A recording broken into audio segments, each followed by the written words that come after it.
Folks, Black Star Network is here. Hold no punches. I'm real revolutionary right now. Black power. Support this man, Black black media. He makes sure that our stories are told. Thank you for being the voice of Black America, Roland. Stay black. I love y'all. All momentum we have now, we have to keep this going. The video looks phenomenal. See, this difference between Black Star Network and black-owned media and something like CNN. You can't be black-owned media and be scared. It's time to be smart. Bring your eyeballs home. You dig?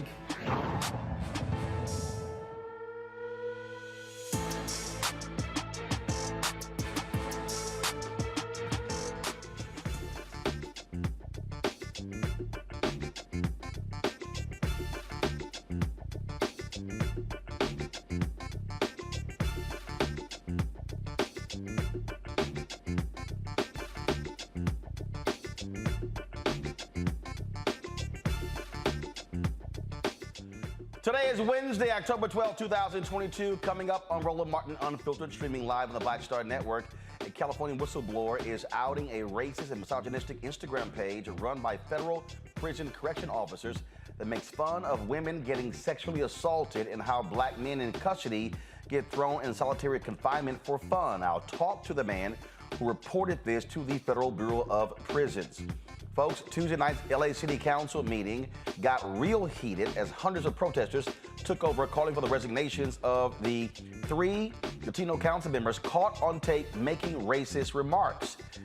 One of them resigned from the council moments ago. California Assemblyman Bryan was one of those demanding their resignation. He will join us tonight. We'll also meet Jan Perry, California's 37th district candidate. She'll explain why she should be the state's next congresswoman. The president of the National Black Farmers Association, John Boyd, will be visiting with us, talking about the class action lawsuit announced today on behalf of black farmers against the U.S. government by attorney Ben Crump. In Texas, an officer is facing charges in the shooting of a teen eating a burger in his car, and he's now a former officer. Also, Alex Jones hit with nearly $1 billion settlement because he called Sandy Hook a hoax. Now he's crying, saying he doesn't have the money. You're gonna have to sell some shit. And our Tech Talk segment, we'll check out the BW Network, the first OTT streaming platform created by, funded by, and dedicated to black women. It is time to bring the funk on Roland Martin Unfiltered, streaming live on the Black Star Network. Let's go. He's got it. Whatever the miss, he's on it. Whatever it is, he's got the scoop, the fact, the find. And when it breaks, he's right on time and it's rolling. Best believe he's knowing. Putting it down from sports to news to politics. With entertainment just for kicks, he's rolling. It's on go, roll, y'all. It's Roland Martin, yeah. Rolling with Roland now. He's funk, he's fresh, he's real, the best, you know he's Roland Martin now.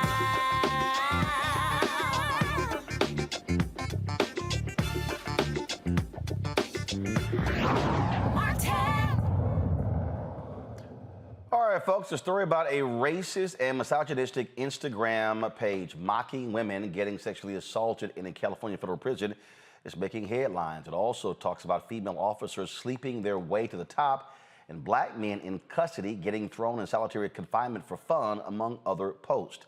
A whistleblower sent a letter to the Internal Affairs Division of the Federal Bureau of Prisons in August explaining that they believe the author of the page, Gov't Verbal, works at the Federal Correctional Center in Victorville in Central California, based on the private jokes and inside knowledge on the post. Now, the whistleblower, Curtis Freeman, has been outed by name only. He says nothing has been done so far, and he's become the victim of vicious social media attacks. Curtis Freeman, an American Federation of Government Employees Local 3969 union steward, joins me right now. Now, Curtis did not want us to show his face for fear of retaliation. Curtis, glad to have you here on Roland Martin Unfiltered. First off, how did you become aware of this page? First, let me just say thank you for having me on, Roland Martin. I really appreciate it. I was unaware of the page. I didn't know that they were on there doing this type of activity And then I started getting text messages from different coworkers, kind of giving me a heads up saying, hey, just to let you know, these people are making fun of you. They're saying all types of horrible things about you. You probably want to check it out. So, I'm thinking it's going to be on a secret page. But then I find out that it was open to the public. So I was able to go and I was able to see that they would take different videos that I would do on my social media account and they would pervert it, twist it, cut it up, and use it to fit their narrative for trying to misrepresent me. So it was a few officers that gave me the heads up on that. And you work there at the prison in what capacity? I am a teacher in the education department, but with the Federal Bureau of Prisons, everybody's considered corrections officers first. So we're all still considered correctional officers as the baseline, but then some of us might have specialty jobs. So for me, I'm a teacher. I work in the education department trying to help inmates meet their goals for getting their GED and other types of rehabilitative programs and learning modules. Now we don't, again, so these posts, you're saying they have not been corroborated, but what you're saying is based upon how detailed the information is, you believe absolutely these are individuals who are inside of the prison where you work. Oh, yes, absolutely. One of the things about where we work, it's almost like high school. And there's no secrets in high school. And there was a team, because this is so serious, and the Bureau, they seem to be taking it serious. So they brought a team from D.C., which is our headquarters, central office. And they brought a few of management officials, and they also brought some union officials. And they were touring around, talking to different people, trying to check the climate to see what things are like. And the staff members, a lot of them didn't want to be interviewed. They were scared of retaliation, but they were dropping names. And again, there's no secrets in the complex. We know who these individuals are, and we're well aware of it, but we're just waiting to see if the agency is going to vigorously pursue this and take the appropriate action. But we know without a doubt who the individuals are. Some of them are actually bragging about it, and they're discussing it in huddles with other people. And as you know, loose lips sink ships, and, slowly, there's an erosion going on. So we definitely know. So you said that they literally were discussing how women inmates were sexually assaulted by other inmates or by actual correction officers? By actual correctional officers, because as we know, the scandal that took place at FCI Dublin in Northern California in the Bay Area. And so they would take snippets from the show Orange is the New Black, which was kind of a parody of our, prison system.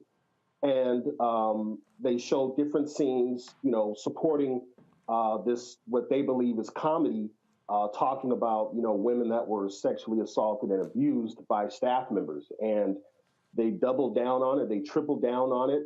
And they think it's hilarious. In my opinion, obviously, that's not funny at all. You have inmates, they're there to do their time. We're not there to punish them.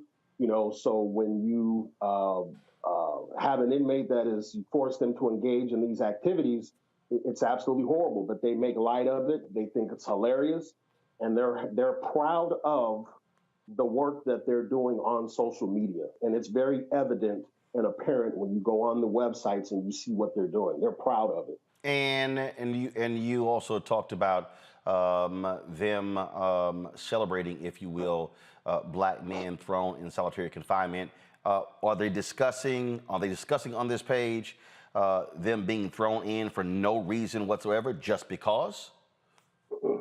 I think that might have been maybe a slight exaggeration on the journalist's part, because, to be fair to her, I don't know if she really understands, the culture. But yes, they did utilize a video. It was an actual use of force in our federal system from prison on the East Coast. And I don't know what caused them to put the inmate in 4-point restraints, but they did place the inmate in 4-point restraints. And one of the policies regarding that is it must be videotaped for obvious accountability reasons. So I don't know, maybe the videotape got leaked because maybe it was a part of a court proceeding or something. But essentially, when they posted the video, they pretty much were trying to make it seem like they're John Wayne or Chuck Norris challenging, the inmates if they want to mess around, they can find out, we'll stretch them out, making it seem as though the 4-point restraints is something that's used as a punitive measure, but it's not supposed to be used as a punitive measure or something to torture inmates. That's just something that may have to be done because the inmate's behavior might be so out of control that they have to resort to that. So, and so you're still waiting to hear from the Bureau of Federal Prisons what next, if there's going to be repercussions or action taken against these individuals, correct? Yeah, we're waiting. We don't know where it's at this point. In the various articles, the Bureau, they say, the same pre-canned processed answer or response that, they can't comment on it. They believe it's reprehensible. And if the employees that are involved, if they are Bureau employees, we will, take care of them. They keep saying that, but we don't know. And the interesting thing is, this is so horrible. And this is, in my opinion, it is a national law enforcement issue because you have people from all over the country within the Bureau that are engaging in this page, and they're encouraging this. And I know I had talked to management, and I told them that you have to think of this like a fire. A fire can only grow when it has oxygen. And clearly, our complex is providing oxygen to this fire, and institutions and employees across the country are supplying oxygen to this fire to grow. But I want to make it clear that every staff member in our complex, they don't support this. There's a lot of staff members that they think it's reprehensible, they hate it, but unfortunately, they don't want to come out due to fear of what's happening to me. Because I've talked to numerous people face to face, and they wanted to come forward, they wanted to say things, but when they started seeing me, get dragged online and talked about so viciously, it caused a chilling effect. So I just wanted to make that clear that it's not every single employee that's involved in it. It's just those rotten apples. And it's those rotten apples in every department that, for whatever reason, they have the ability to control the temperature and the tone for the agency. All right, then. Curtis Freeman, we certainly appreciate you joining us, sharing your thoughts, and we'll see what happens next with the story. All right. Thank you. I appreciate it. All right. Thank you so very much. All right, folks. Right now joining us, A. Scott Bolden, former chair, National Bar Association Political Action Committee, Washington, D.C. attorney. Nola Haynes. She is with Georgetown University School of Foreign Service. Cleo Monago. He is a social architect as well as chief advisor to the Black Men's Exchange. I'm going to start with you, Cleo. You did work for quite some time there in California dealing with the sheriff's office, I believe. And one of the things that this Department of Justice has done a lot, they've been very aggressive in going after corrections officers and wardens for their treatments of prisoners, getting a number of convictions. And I can't think the last DOJ that was this aggressive going after what's happening in state and federal prisons. And these places have long been a hotbed of abuse, of individuals being raped, sexually assaulted, being belittled, being targeted. And this is why you have to, and elections have consequences, and for all the people out there, who say, oh, Biden, Harris not doing a damn thing, to have a Department of Justice that is aggressively confronting what's happening in prisons. That wasn't happening under Trump. That wasn't happening under previous Republican presidents. And that matters because typically those folks look like us. I haven't had the opportunity to see the outcomes of their investigations, the work headed up by Biden and Harris. However, I know that it's necessary and that it's important. No. Now, you say you haven't seen the outcomes. We've detailed on the show the indictments and the convictions. And there are individuals in state and federal prisons who are now in prison because they were beating people, they were assaulting people. We get the emails, constantly about another warden or corrections officer. We think we did one just the other day who got convicted because they were physically assaulting and beating inmates. Well, that's refreshing to hear. I hadn't researched that myself, and I'll find out. Yeah, from we you. covered a lot on the show, so. Okay, well, I need to pay closer attention because this is a revelation to me because I used to work, as you know, at Biscayne Prison in East Los Angeles when I worked for the sheriff department as a deputy.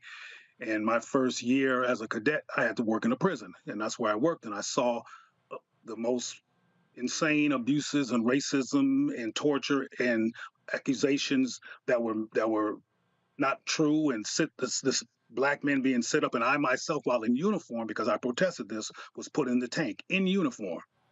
So that's how serious it was back then, because they were mad at me for raising similar issues like this brother is raising. So I'm glad to hear that the DOJ is weeding things out, because it's a very corrupt system. People do not care about prisoners. People don't worry about the safety of people who are called inmates and who have been incarcerated. They figure they've done something wrong, lock them away and throw away the key, and whatever happens to them, that's what they get. And what they don't consider is that the prison system is a bastion of racism and mistreatment of black people. And you already heard from this person about black people being put in solitary confinement, and I'm a witness to that. I'm also a witness to black men being beat. I'm also a witness to white men getting peripheral treatment in prison. So I'm glad to hear that the DOJ is doing something, and I hope they pay attention to this case. And I hope this brother who's trying to do something about it makes it through. And I want to mention that I know what it's like for somebody to use your picture in your profile who's mad at you and come up and make up some stuff viciously online to see what they can do to set you up for some type of character assassination. So I wish them luck with that. But again, I hope the DOJ pay some attention to this, and I need more information from you about what they've done so far. Again, Scott, we go through this, constantly, and the thing that here's a perfect example. Just give me 1 second. I'm going to pull this up. We covered this on this show as well. This was just September 21st. Four former Georgia correctional officers sentenced for assaults on inmate and cover-up. That took place at the Valdosta State Prison. That's one example that took place. We've covered, again, other examples as well that have happened. And, of course, the Bureau of Prisons, Scott, falls under the Department of Justice. And as we know, in the last DOJ, they did not want to be aggressive in going after police departments.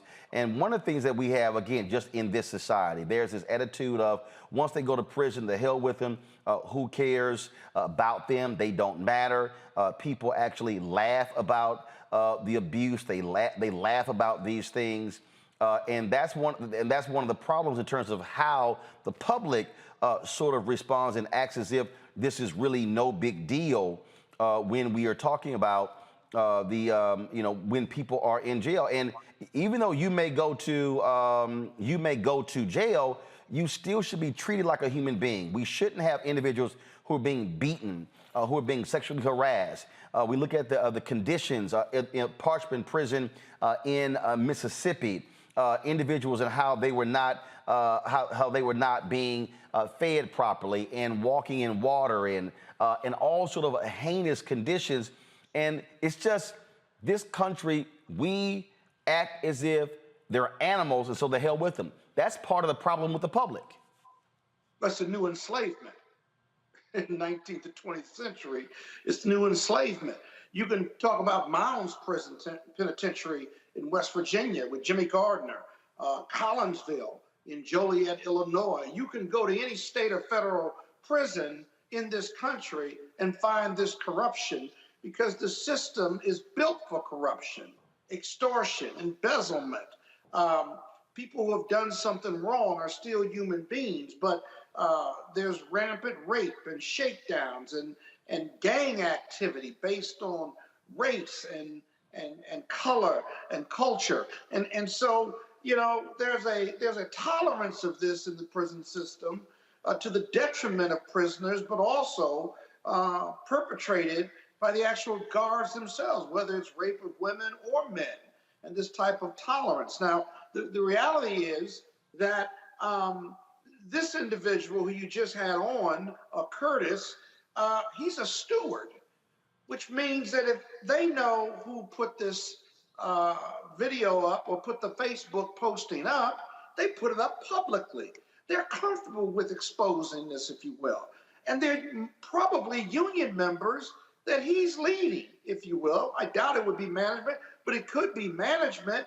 But what should be most disturbing to your viewers is the comfortability of those who would post this. I don't know whether it's still up or whether it's been taken down or not, but you got to move swiftly. But lastly, on top of comfortability, is that we've seen other videos or posts like this in other cases, and these recent posts that Curtis is combating are just after these other posts in other prisons, if you will. So they know what impact or chilling effect it's going to have on the perception of the prison system, and they simply don't care. That's why police brutality continues to be an issue, because the police unions don't care. Because if they care, you wouldn't have police officers shooting black men and women. You wouldn't have them being abused. And so you've got to change the culture and change who you're hiring and test who you're hiring to ensure that they believe in freedom, justice,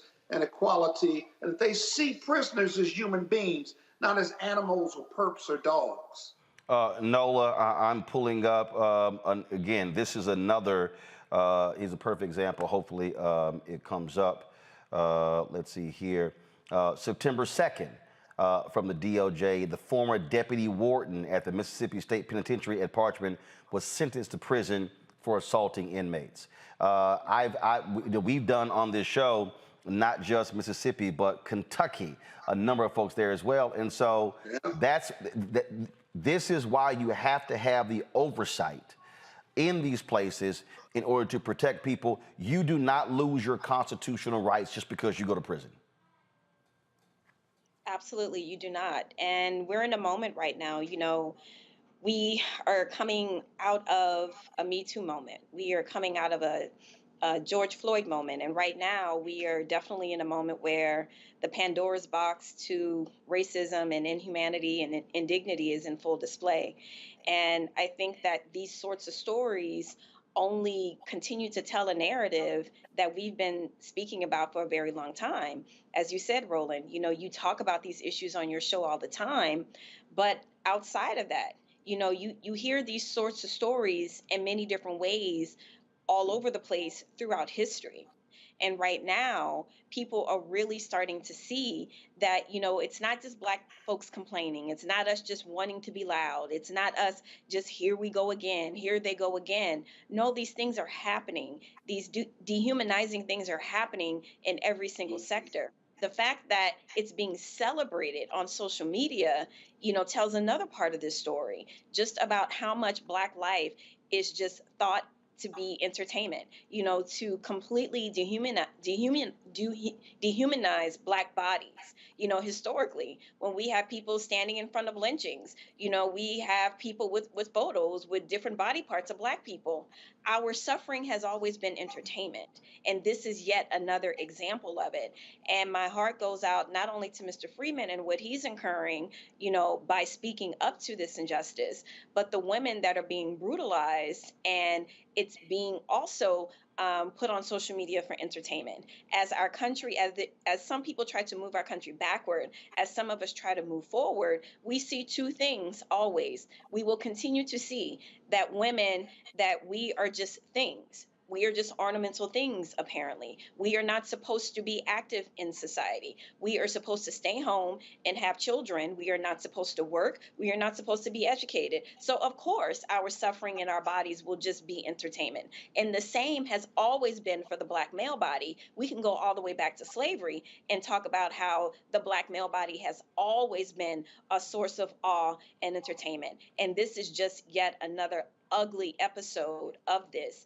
And while this is gross and inhuman, I am happy that there is a light that's being shined on it. And Roland, thank you once again, because you are that voice in our community. You are not just a voice in the community, you are that legitimate voice. You're not just some guy off in a corner shouting, at the margins of the internet. If it's on Roland Martin's show, people are going to be talking about it. So thank you so much, not just to talk about the show, but to bring Curtis Freeman on to hear his voice, because that's what needs to happen. Now, I don't know what the next steps are, because every single day we are being, treated to our global mistreatment.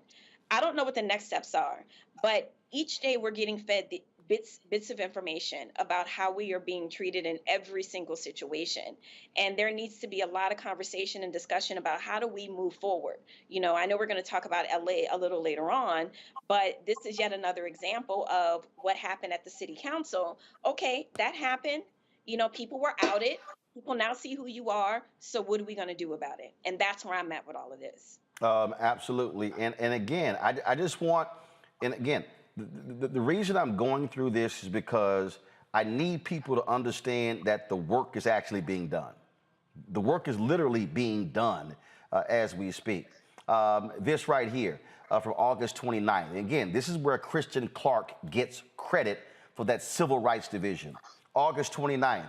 Former Eastern Kentucky correctional officer pleads guilty to assaulting restrained inmate. 27-year-old Jeffrey T. Havens is going to federal prison as a result of that. That's one particular one right there. Let me go to this next one right here. This right here. This is 5 days ago. Former Louisville, Kentucky corrections officer Darrell Taylor, 32, of course, convicted of using excessive force against a pretrial detainee 5 days ago. That actually took place. Here is another story. And the reason, and again, folks, this ain't the sexy stuff. CNN ain't covering this stuff. You're not going to see, for some reason, the White House press secretary not talking about this here. I'm going to show y'all one that's going to blow y'all away. This right here is in, let's see here, California. A federal prison chaplain was sentenced for sexually assault and lying to federal agents. James Theodore Highhouse, 50, is going to spend 84 months in prison followed by 5 years of supervised release for repeatedly sexually abusing an incarcerated female and then lying to federal agents about his misconduct. All right. So that was on August. That press release dropped on August 31st, 2022. Let me read. OK, here is Hawaii. And I'm walking you through this because for the folk who understand, the work is being done. July 11th, 2022, 3 former Hawaii correctional officers convicted of civil rights violations for assaulting an inmate and attempting to cover it up. And again, and a 4th one previously pled guilty for his role in that. Okay, there you go. And those individuals, they actually in custody pending their sentencing hearings. And so I got one more that I'm going to pull up here. And this here is out of Georgia. Former Georgia supervisory correctional officer pleads guilty to felony for his role in attempting to cover up an assault on an inmate. That also was in Valdosta State Prison, Gary Statton, 31. So what did you see? Hawaii, Mississippi, Georgia. They've done action in South Carolina, California. This is why you have to have an active Department of Justice fighting these issues. And so that's why what this brother stated in terms of by reporting to the Bureau of Federal Prison is so important, because it absolutely matters. And so every time we see these convictions, we're going to talk about it. That's why we have this show. I don't give a damn what Fox News and CNN and MSNBC does, because they got their own agenda. We are showing you the work that's being done by the Department of Justice to hold these prisons accountable for their treatment of folks. And again, they largely are beating folks who look like us. And so these things matter. This is the consequence of who you vote for when you go vote for president of the United States. I got to go to a break. When we come back, we're going to continue talking about what's happening there in California with the LA City Council. Crazy there. Breaking news. One of those 3 Latino council members caught on tape making racist comments. She has resigned. The other two got to go as well. Folks, don't forget to download the Black Star Network app, Apple phone, Apple TV, Android TV, Roku, Amazon Fire TV, Xbox One, Samsung Smart TV. Please support us in what we do. Your dollars make it possible for us to travel around this country covering the issues that I guarantee you the other networks do not cover on a consistent basis. Send your check and money orders to P.O. Box 57196, Washington, D.C. 20037-0196. I made a trip to the post office today. I go once a week. It was filled with a lot of your checks and money orders, and so I appreciate that. But we have to raise $100,000 each month, y'all, between now and the end of the year in order to make sure that we are covering our costs because, again, all the stuff that we do, it actually costs money. And we're not getting the advertising support that CNN, MSNBC gets. So trust me, your donations absolutely matter. Cash App, $RM Unfiltered. PayPal is rmartin Unfiltered. Venmo is RM Unfiltered. Zelle is Roland at RolandSMartin.com. Roland at RolandMartinUnfiltered.com. And don't forget to get your copy of my book, White Fear, How the Bryan of America is Making White Folks Lose Their Minds. Ben Bella Books, Amazon, Barnes & Noble, IndieBound, Bookshop, Chatter's, Books A Million, Target. Also, download it from Audible, or you can get it from your favorite black bookstore. We'll be right back.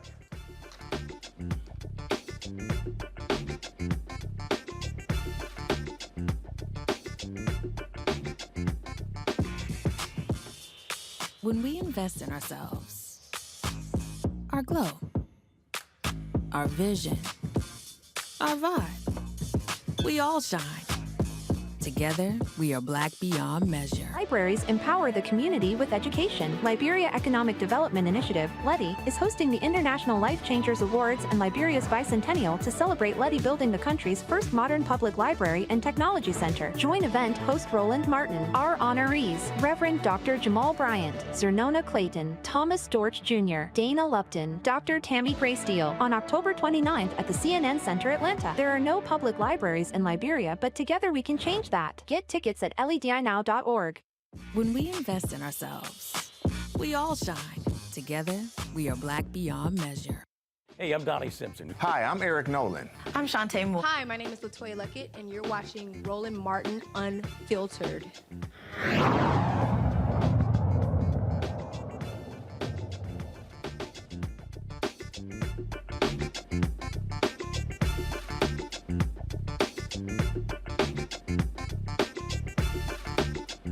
All right, folks, some breaking news out of California. LA Councilwoman Nury Martinez, she has resigned her council seat. Now, remember, she resigned as the council president.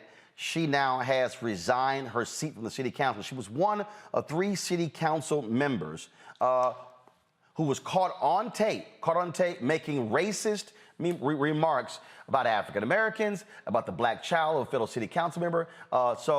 Kevin De Leon, Nury Martinez, Gil Cedillo, all council members, Ron Herrera, who leads the Los Angeles County AFL-CIO, he's already been forced out. He's already resigned. So of those 4, 2 have quit. The pressure continues on Kevin De Leon and Gil Cedillo for them to also quit. Last night, folks, it was a contentious city council meeting, and F-bombs were flying left and right as protesters showed up making their thoughts clear about this leaked audio. Listen to this.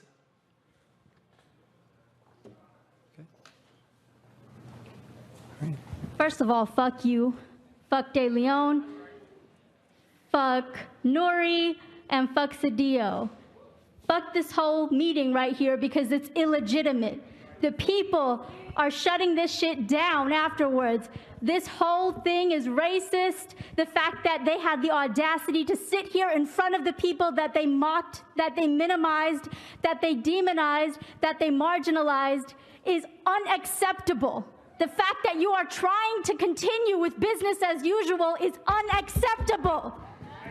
Unacceptable. Unacceptable. We are the people and we are the voices who matter in this room right now, not yours. I yield the rest of my time, but fuck this. Thank you. Next week. Well, she was real clear in how she felt. Folks, the white city councilman, Mike Bonin, who he and his husband adopted a black child. That was the child that they were talking about on this tape, saying that child should be beaten, talked about his behavior. Bonin gave a tearful speech where he expressed just his disgust with what he heard. Here's some of that. I'm a dad. And I'm a fuck. I am a dad who I'm a dad who loves his son in ways that words cannot capture. And I take a lot of hits, and hell, I know I practically invite a bunch of them. But my son, man, that makes my soul bleed, and it makes my temper burn. And I know I'm not alone, because Los Angeles has spoken, and it feels the same way. When the LA Times called me on Saturday, I was out of town and I was away from my family. And the reporter summarized some of what was on the tapes. And my first instinct as a father was to implore them, don't run the story or at least be vague. Please say made racist remarks about my son, but I didn't want to see the specifics in print. I didn't want him to have to hear them or read them someday. And I also knew that the tapes contained much more, learned even more in the past couple of days, much more than the comments about my son. And as the white father of a black child, you stumble and you fuck up, and you try to do your best to be a parent and an ally. And I get it wrong a lot. I get it right sometimes. I knew that I did not want this story about virulent anti-black racism to be centered on an angry white dad. And you know, I was afraid this was going to be in the California section. It's been in international news. You know, these words, they cut and they stung. You know, I know that I can never really know or comprehend or feel the weight of the daily relentless racism, anti-black racism that my son is going to face. But man, I know the fire that you feel when someone tries to destroy black boy joy. Joining us now is California Assemblyman Isaac Bryan. He attended the meeting and expressed his support for the council members to quit. Glad to have you here, Assemblyman. And this is, what's crazy is the fact that they're acting like they can't leave. I mean, right. Martinez resigned today, but Cedillo and De Leon, they actually are acting as if they can survive this and reconciliation. No. You can have reconciliation, but you can't be on the council. Right. And I want to, thank Nuri Martinez for doing the right thing and stepping down and stepping aside. Yesterday, Kevin De Leon and Gil Cedillo showed up to the council meeting. The audacity to look the public in the face like everything was okay and we all needed to calm down. I wasn't going to let it stand. I was proud to be there. I stood behind Mike Bonin as he gave those remarks, and I felt the weight of them then, and I felt the weight watching them again just now. Give folks an understanding of what you're hearing, because what these individuals, said on there, they were not pushing back. It was racist comments. But they also were talking about how to limit black power. Right. They focused Latino power building, which is important in Los Angeles. It's important to build political representation, but they focused it and rooted it in black erasure. And that is wrong. And they used the tools at their disposal to effectuate that, whether it was tokenizing a black council seat in crisis, whether it was drawing districts that would think about how to carve up institutional assets so that they would someday be represented by Latino members, whether they would draw the kind of districts that would fight off opposition from other Latinos running who wanted to build in solidarity with all communities in Los Angeles, including black communities. There was everything on that tape you needed to be infuriated. And it wasn't just black folks they took shots at. There was anti-Semitism. There was anti-indigenous things being said. The Armenian community in Los Angeles that is proud and strong, they took shots there. It's unforgivable.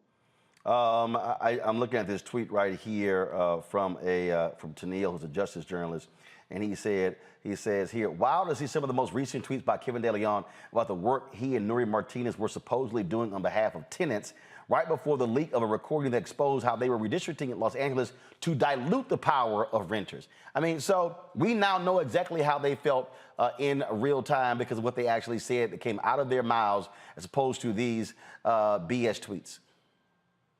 Right, and I'm not just an elected official in Los Angeles. I'm also a renter, right? And so to see the way they would marginalize people who have been struggling during the pandemic, struggling to get their economic footing and mobility, there was political violence on those tapes. And they've actuated that violence and policy decisions over the last year from that tape was when it was recorded to when it was released. But I have no doubt that decisions had been made even prior to that had a negative impact on the very same communities that they've shown to show a disdain for. And obviously, the two of them have not quit, but the pressure is going to continue. It is going to be relentless. Oh, yeah, they're coming down. I mean, once the president of the United States has got you on the radar and condemned your actions and called for your resignations, it's purely hubris that allows you to continue pushing this on. But the people won't have it. The people are ready to heal and unify. All the communities in Los Angeles are ready to unify, but it doesn't start until this accountability is taken. We need those resignations. All right, Assemblyman Isaac Bryan, look, keep us abreast. We're going to keep watching this story, but you're right. They absolutely have to go. Appreciate you, brother. Thanks a lot. Nola, I want to start with you. You're there in Los Angeles. I mean, this is explosive. It's been talked about everywhere. And the thing is, they pissed off a lot of different communities. Black people, but they pissed off the Koreans, they said the Armenians, they pissed off other Latinos. I mean, they hit everybody. You know, it hits home. It's very personal. You know, first of all, when I first moved to California in high school, you know, I'm from the deep, deep, deep South, and I'd never experienced racism. Now, how oxymoronic is that? Until I moved to California. And when I attended high school out here, it was my first time seeing race riots, Mexicans and Blacks. I'd never seen anything like that in my life. And mind you, coming from New Orleans, I actually thought a lot of Latinos were Black. You know, Black is a spectrum to us, you know, so I was really confused about all of this. And, you know, unfortunately, when you live in LA, you know, especially, it exists, it's there. You know, when I was an undergrad at UCLA, it was palpable. You know, don't let a Latino dude like you and think you fly. You know, you're going to catch all types of heat, you know, and you're thinking we're all in this together. But unfortunately, you know, you learn that we're not. You know, you hear the kind of really nasty kind of slurs that are said about you. And you try to reconcile with it. It's something that's very painful. And for many, many years, I worked in spaces with a lot of amazing social justice oriented Latinos for first generation community college students at UCLA. But in that space, as one of the few Black people in that space, it was hard because, you know, you would feel like resources would go more to the Latino programs more than to the one or two Black focused programs. But you were in there because you had allies and we were all trying to work towards something, right? So I have literally been in the thick of it. I've heard it, I've seen it. It's painful, especially people that really kind of look like you, you know, and yes, maybe some of the there are cultural differences and there's, you know, language differences. But at the end of the day, you know, everybody's rocking with melanin, you know, so it's kind of a very hard thing to reconcile and to understand. And then on another personal note, you know, I've been in spaces with Kevin, you know, the first space I met him was at USC, at the Schwarzenegger Institute, actually where the governor was actually there. And then in another situation at a Kamala Harris fundraising event. And I've seen him, you know, in spaces where he's proud to, you know, be the ally and all these different things. So when all of this happened, my heart just broke in a million pieces because I'm like, okay, you don't know where to feel safe. You don't know who your people are, right? You don't know like who's really about this social justice life. And when I sat there and I heard this tape, with other people that know these people, it was heartbreaking. It was soul crushing, not just for me as a Black person, but also for the browner Latino folks here that are also discriminated against here in LA. It's about power, Cleo. Cleo, it's about power, pure and simple. And so when you look at the folks who look at Latinos there, these folks are like, oh, we got the numbers and we want more power. And it's a little hard to now run away from the recording. Now we know exactly how you feel. Well, this is profoundly amazing because the attitudes and perspectives of Black people have been going on like this in Los Angeles for years. I am from Los Angeles. Every historically Black community that I used to be a part of or have associates involved in are now all Latino. And the Latinos have been scorched earth or vicious in some cases around taking over Black property and demoralizing and marginalizing Black people. Now, yes, Koreans may be upset, the Armenians might be upset, so-and-so is upset, but Black people are the ones who are the most displaced, not the Koreans. All these other people who are supposedly upset right now, because frankly, pardon me for sounding so cynical, it's politically correct now to act like you care about Black people because this very powerful group called Latinos have gotten busted. But nobody has had Black people's back as they become the majority of the homeless, as they become the majority of the displaced, and as they have been the victims of shootings by some Latinos who got mad at them for fighting to keep Black communities historically Black. So this is deep because it's on tape. However, I'm concerned because everything always rides back to the bottom of interest. Like police brutality is still going on, but it's not on Channel 7 or any place except for Roland Martin, of course, but it's not part of the news chain, so we're not hearing about it. My concern is that Black people have been out-organized, out-politicked, out-empowered, and have gone from a major community to a small village that's dwindling. So this is a powder keg. I mean, Black folks knew about this as well as others. And this is not news. What's news is that there was a tape. Just like police brutality was not news, but we got phones, we got smartphones, and now everybody can see it was already there. I'm concerned about if Black people are going to relapse after this dog and pony show into powerlessness because the Latinos are an army. Black people can be an army if we unified and get over the internalized oppression and the conflicts and the second guessing of what we should do to have Black power. I mean, even that brother who was Freeman in the prison talked about how other people agreed with him, but they didn't say nothing. Got it. So my concern is that we might relapse after this, this media coverage back into the same normalized powerlessness, and we have an ego. Our egos are glad that some people are being busted, but what are Black folks going to do on the ground to get some power in this moment? And get some audacity and focus in this moment, because it will go away. Because like I said before, and I'll close with this, the Latinos have an army. And the people who are getting ready to resign and be forced into resignation, they're gonna go into an army. And they're gonna have support one way or the other. What are the Black folks gonna do? Are they gonna have each other's back now when they realize that they are at risk because of how other groups have treated them? And again, these Armenians and Koreans and stuff are all upset. I'm not having it because Black people have been under attack the whole time, and now it was PC to say I care. Go, Scott. Yeah, are you really surprised at this conversation among Latino elected officials? Are you surprised, or are you surprised that it was caught on tape and released to the public? Because it's offensive, because it gave you a window into a power discussion among Latino elected officials. But skinship ain't friendship. And don't you almost politically have to presume that whether you are, quote, a non-majority group and you're growing with power, that power is contagious, and these conversations weren't really rooted in racism, but were rooted in power. I'm not letting them off the hook. That's both. Because I don't see how a Black kid who's 3-4 years old jumping off a float and acting up We've all had kids or nephews and nieces, and kids are going to do what they're going to do. But to label the kid a little monkey in a political conversation is just highly offensive. If you know how hard it is to be a parent, let alone a white gay parent of a black male child.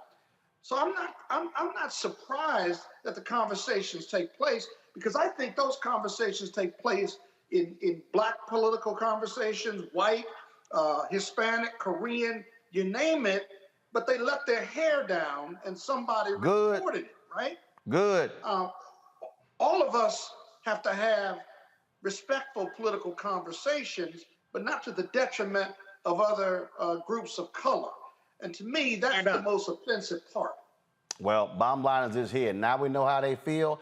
They asses got to go. As simple as that. But you knew that already. No, Scott. That's not true. You didn't. Scott, that's not true. The reality is they were fronting.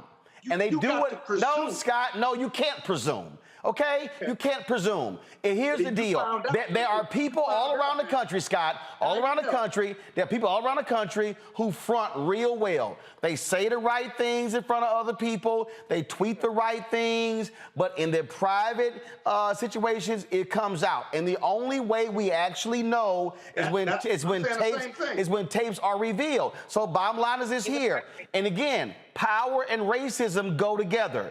It can't always be a power. It's power and racism. Speaking of racism, folks, we come back. We're going to talk with John Boyd about the lawsuit that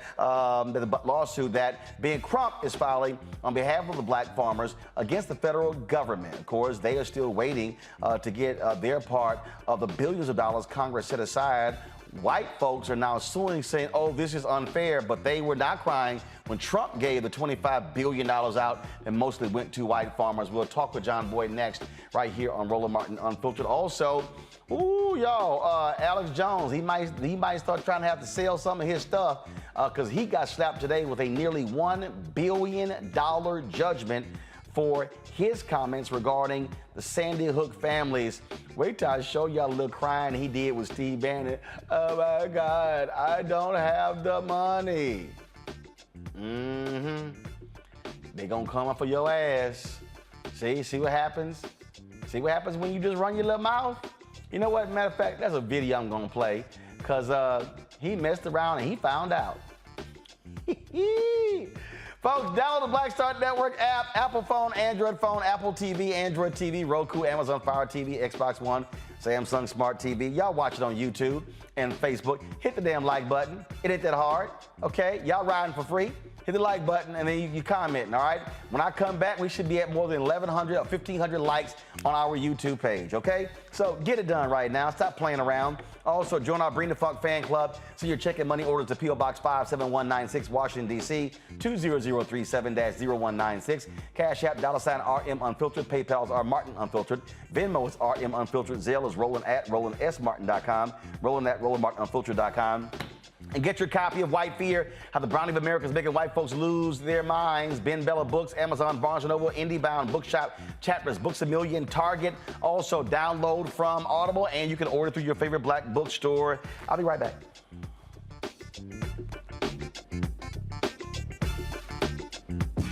When we invest in ourselves, we're investing in what's next for all of us.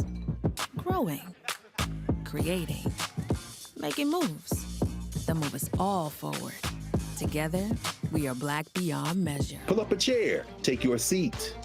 The Black Tape with me, Dr. Greg Carr, here on the Black Star Network. Every week, we'll take a deeper dive into the world we're living in. Join the conversation only on the Black Star Network. When we invest in ourselves, our glow, our vision, our vibe, we all shine. Together, we are black beyond measure. I'm Deborah Owens, America's Wealth Coach, and my new show, Get Wealthy, focuses on the things that your financial advisor and bank isn't telling you, but you absolutely need to know. So watch Get Wealthy on the Black Star Network.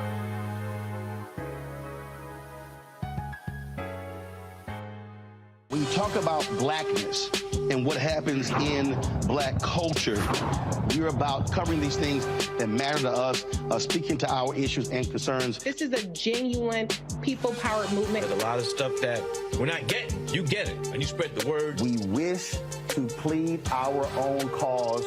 Too long have others spoken for us. We cannot tell our own story if we can't pay for it. This is about covering us. Invest in black-owned media. Your dollars matter. We don't have to keep asking them to cover our stuff. So please support us in what we do, folks. We want to hit 2,000 people, $50 this month, raise $100,000. We're behind 100,000, so we want to hit that. Y'all money makes this possible. Check some money orders. Go to P.O. Box 57196, Washington, D.C. 20037-0196. The Cash App is $RM Unfiltered. PayPal is R Martin Unfiltered. Venmo is RM Unfiltered.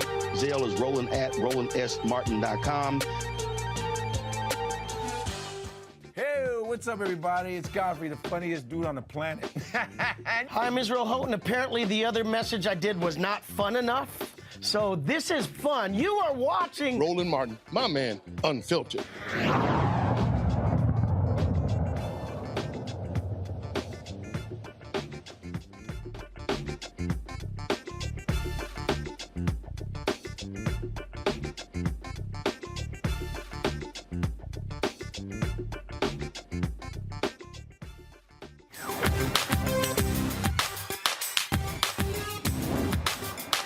Been frozen out. Facing an extinction level event. We don't fight this fight right now. You're not going to have black-owned media.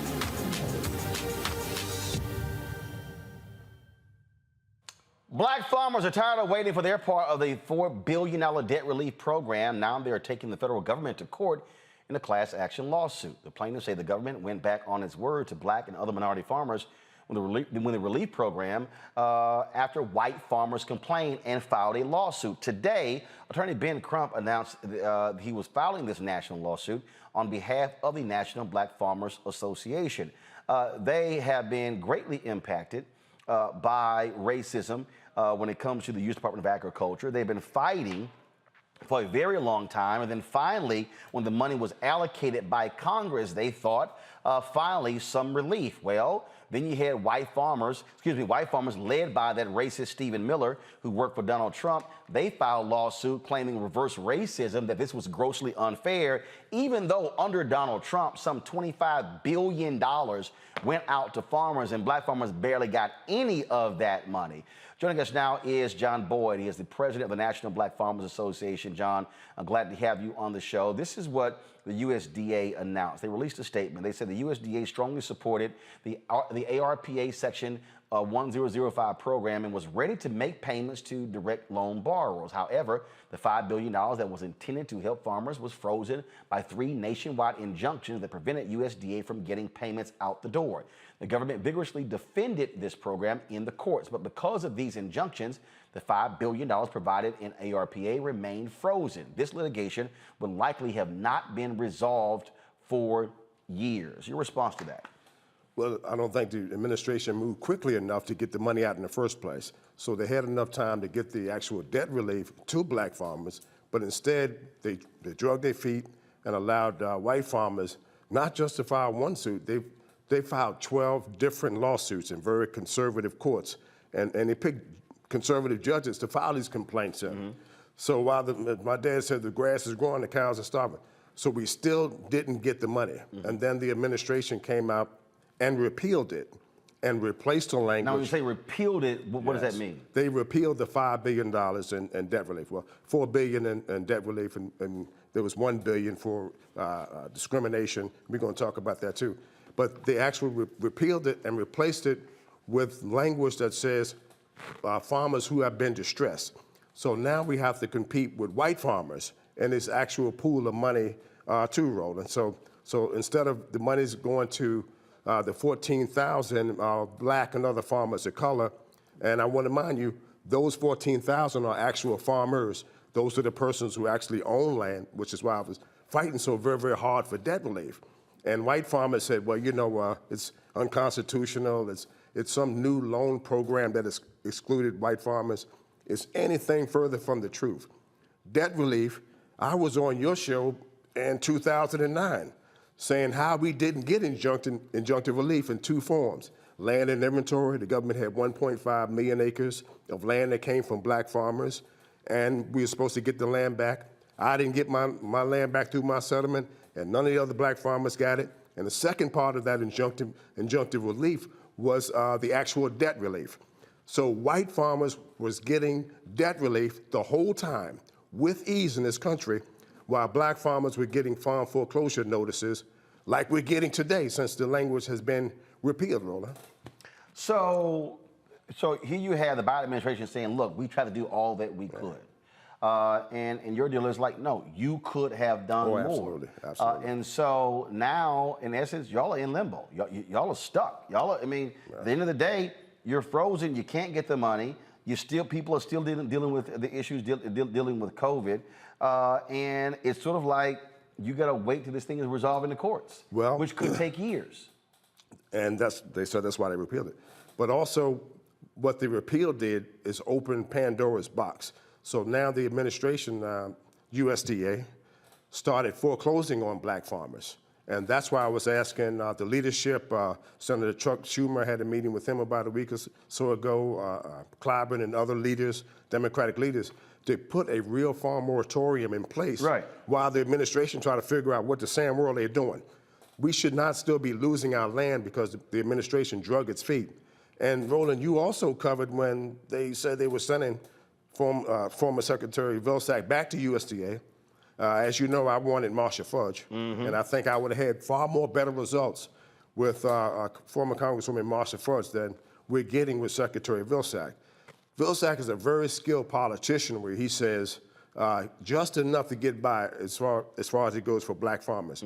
But I don't believe that his heart is in the right place in resolving this. So here we got 14,000 farmers of color, no debt relief, and we traded 120% debt relief. So you get 100% write down, 20% to pay their taxes and so on and so forth. We exchanged that language to appease white farmers to say farmers are distressed farmers, which are now white farmers. Which is race-neutral language. Race-neutral language. As opposed to, and again, when Trump with his export, whatever the hell he was doing against China, again, they sent $25 billion that mostly went to white farmers during the 4 years he was there. It all went to white farmers. These folks here now tripping about this $4 billion that's going to black and minority farmers.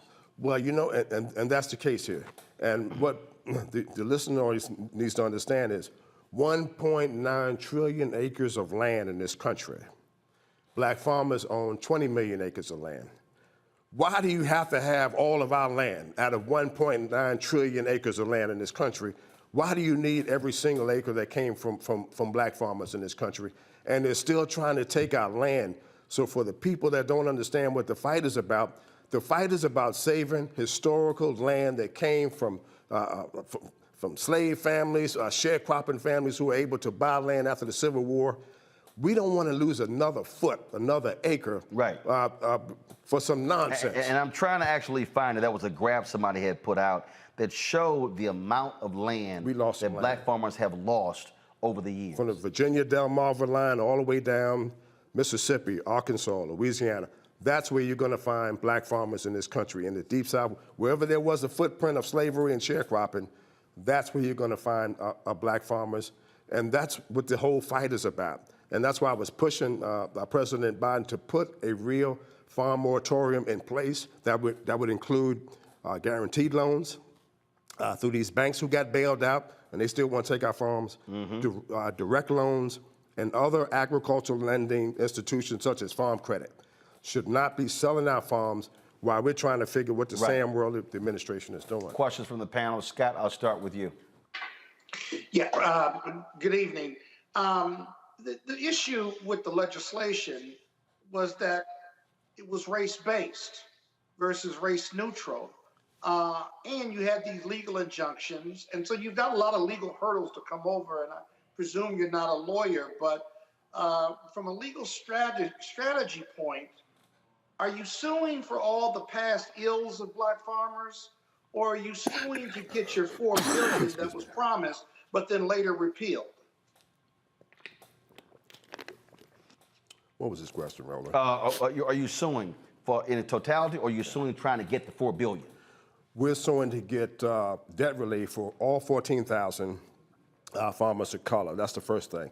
The lawsuit entails two parts. And first of all, I would like to recognize Ben Crump for coming to the rescue for black farmers and taking this case on when many others didn't have the guts and tenacity to do so. He stuck his name on that complaint. The second part of that is the piece for farmers who have been discriminated against. That piece, Roland, was not tied up in federal court, yet and still Vilsack didn't settle one case for farmers who have been discriminated against.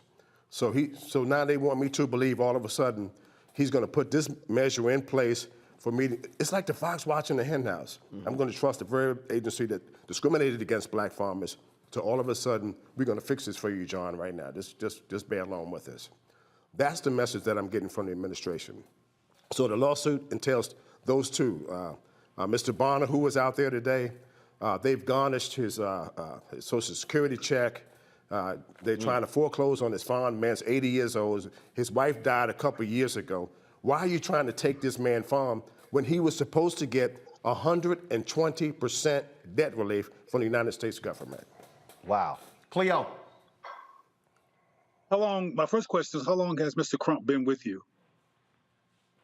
Well, he just announced the suit today. All right. So I've been trying to follow this. Since you started bringing this to the public's eye, into the government's eye, has there been any level of progress? And what is the perfect answer to what you're requesting? I would say there's been many hurdles that we've overcome. We had two settlements over the past 30 years, and this is a almost 4-decade-old fight now. And a lot of this issues has been followed by this man here sitting to my left. He's highlighted this issue time and time again. I fight with PepsiCo. I fight with all of these big companies. This is not a new issue to this show. He's been covering this show the whole time. So you have to keep in mind that this isn't a new issue. Ben Crump worked with us on another issue with the agriculture company some years back, and he stepped up to the plate. The real fix would be, one, the administration stop farm foreclosures, a full across-the-board moratorium, and honor its commitment to the broken promise of paying all of the black farmers debt relief, 120%. This is a broken promise. The black farmers signed the contracts, everyone signed them and sent them back in, thinking that they were going to get 120%.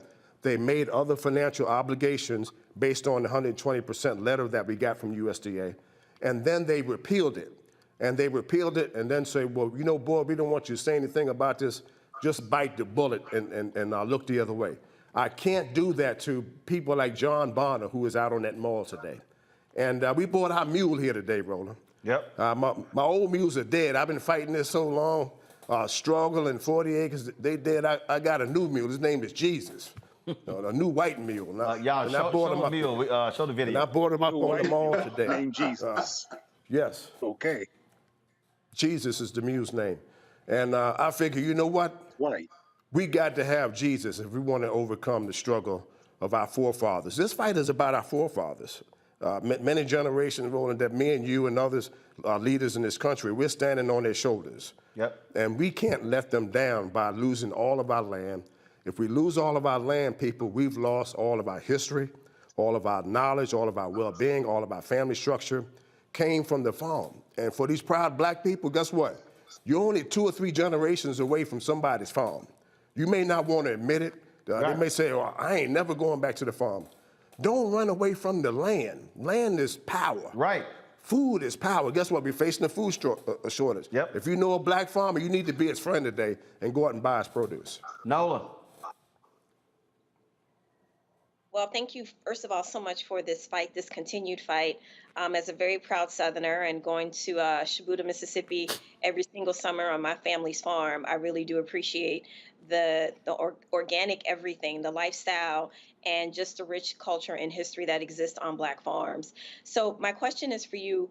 What can we do? How can we help with messaging? Because I feel like, Roland is out here doing the Lord's work, Lord knows, and he's out here fighting these battles. But this isn't a fight that I see, on Black social media all the time. This isn't something that I see in the Black blogs. What can we do to help with messaging? The first thing you can do is when Roland puts this link out about what happened with Black farmers tonight, that link should go to everyone in your social media contact, Facebook, Instagram. Share his link, because do you know what a white lady said to me at Virginia Tech? She said, Mr. Boyd, I didn't know that there was such a thing as Black farmers. Here's a young lady who specializes in majoring in agriculture that don't know the history of why we were in America in the first place. We were here as slaves and then sharecroppers and survived Jim Crow to work the field and become farmers right here on American soil.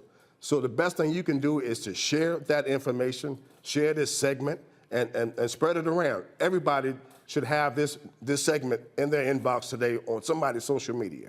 Well, that's the thing that, I get a kick out of these folks. Oh man, you ain't sitting here fighting for Black folks. Somebody actually sent me something saying, why haven't you been discussing the plight of the Black farmers? And I'm like, fool, you have no idea what the hell you're talking about. This thing go back to Washington Watch, the first show I had in 09. Yes. And see, and the problem that I have, this is the big problem that I have. And I've had people tell me, well, there's a lot of things happening in Black America. But the reality is, when I said, why haven't civil rights groups and other groups had a mass demonstration in Tennessee to get the $500 million for Tennessee State?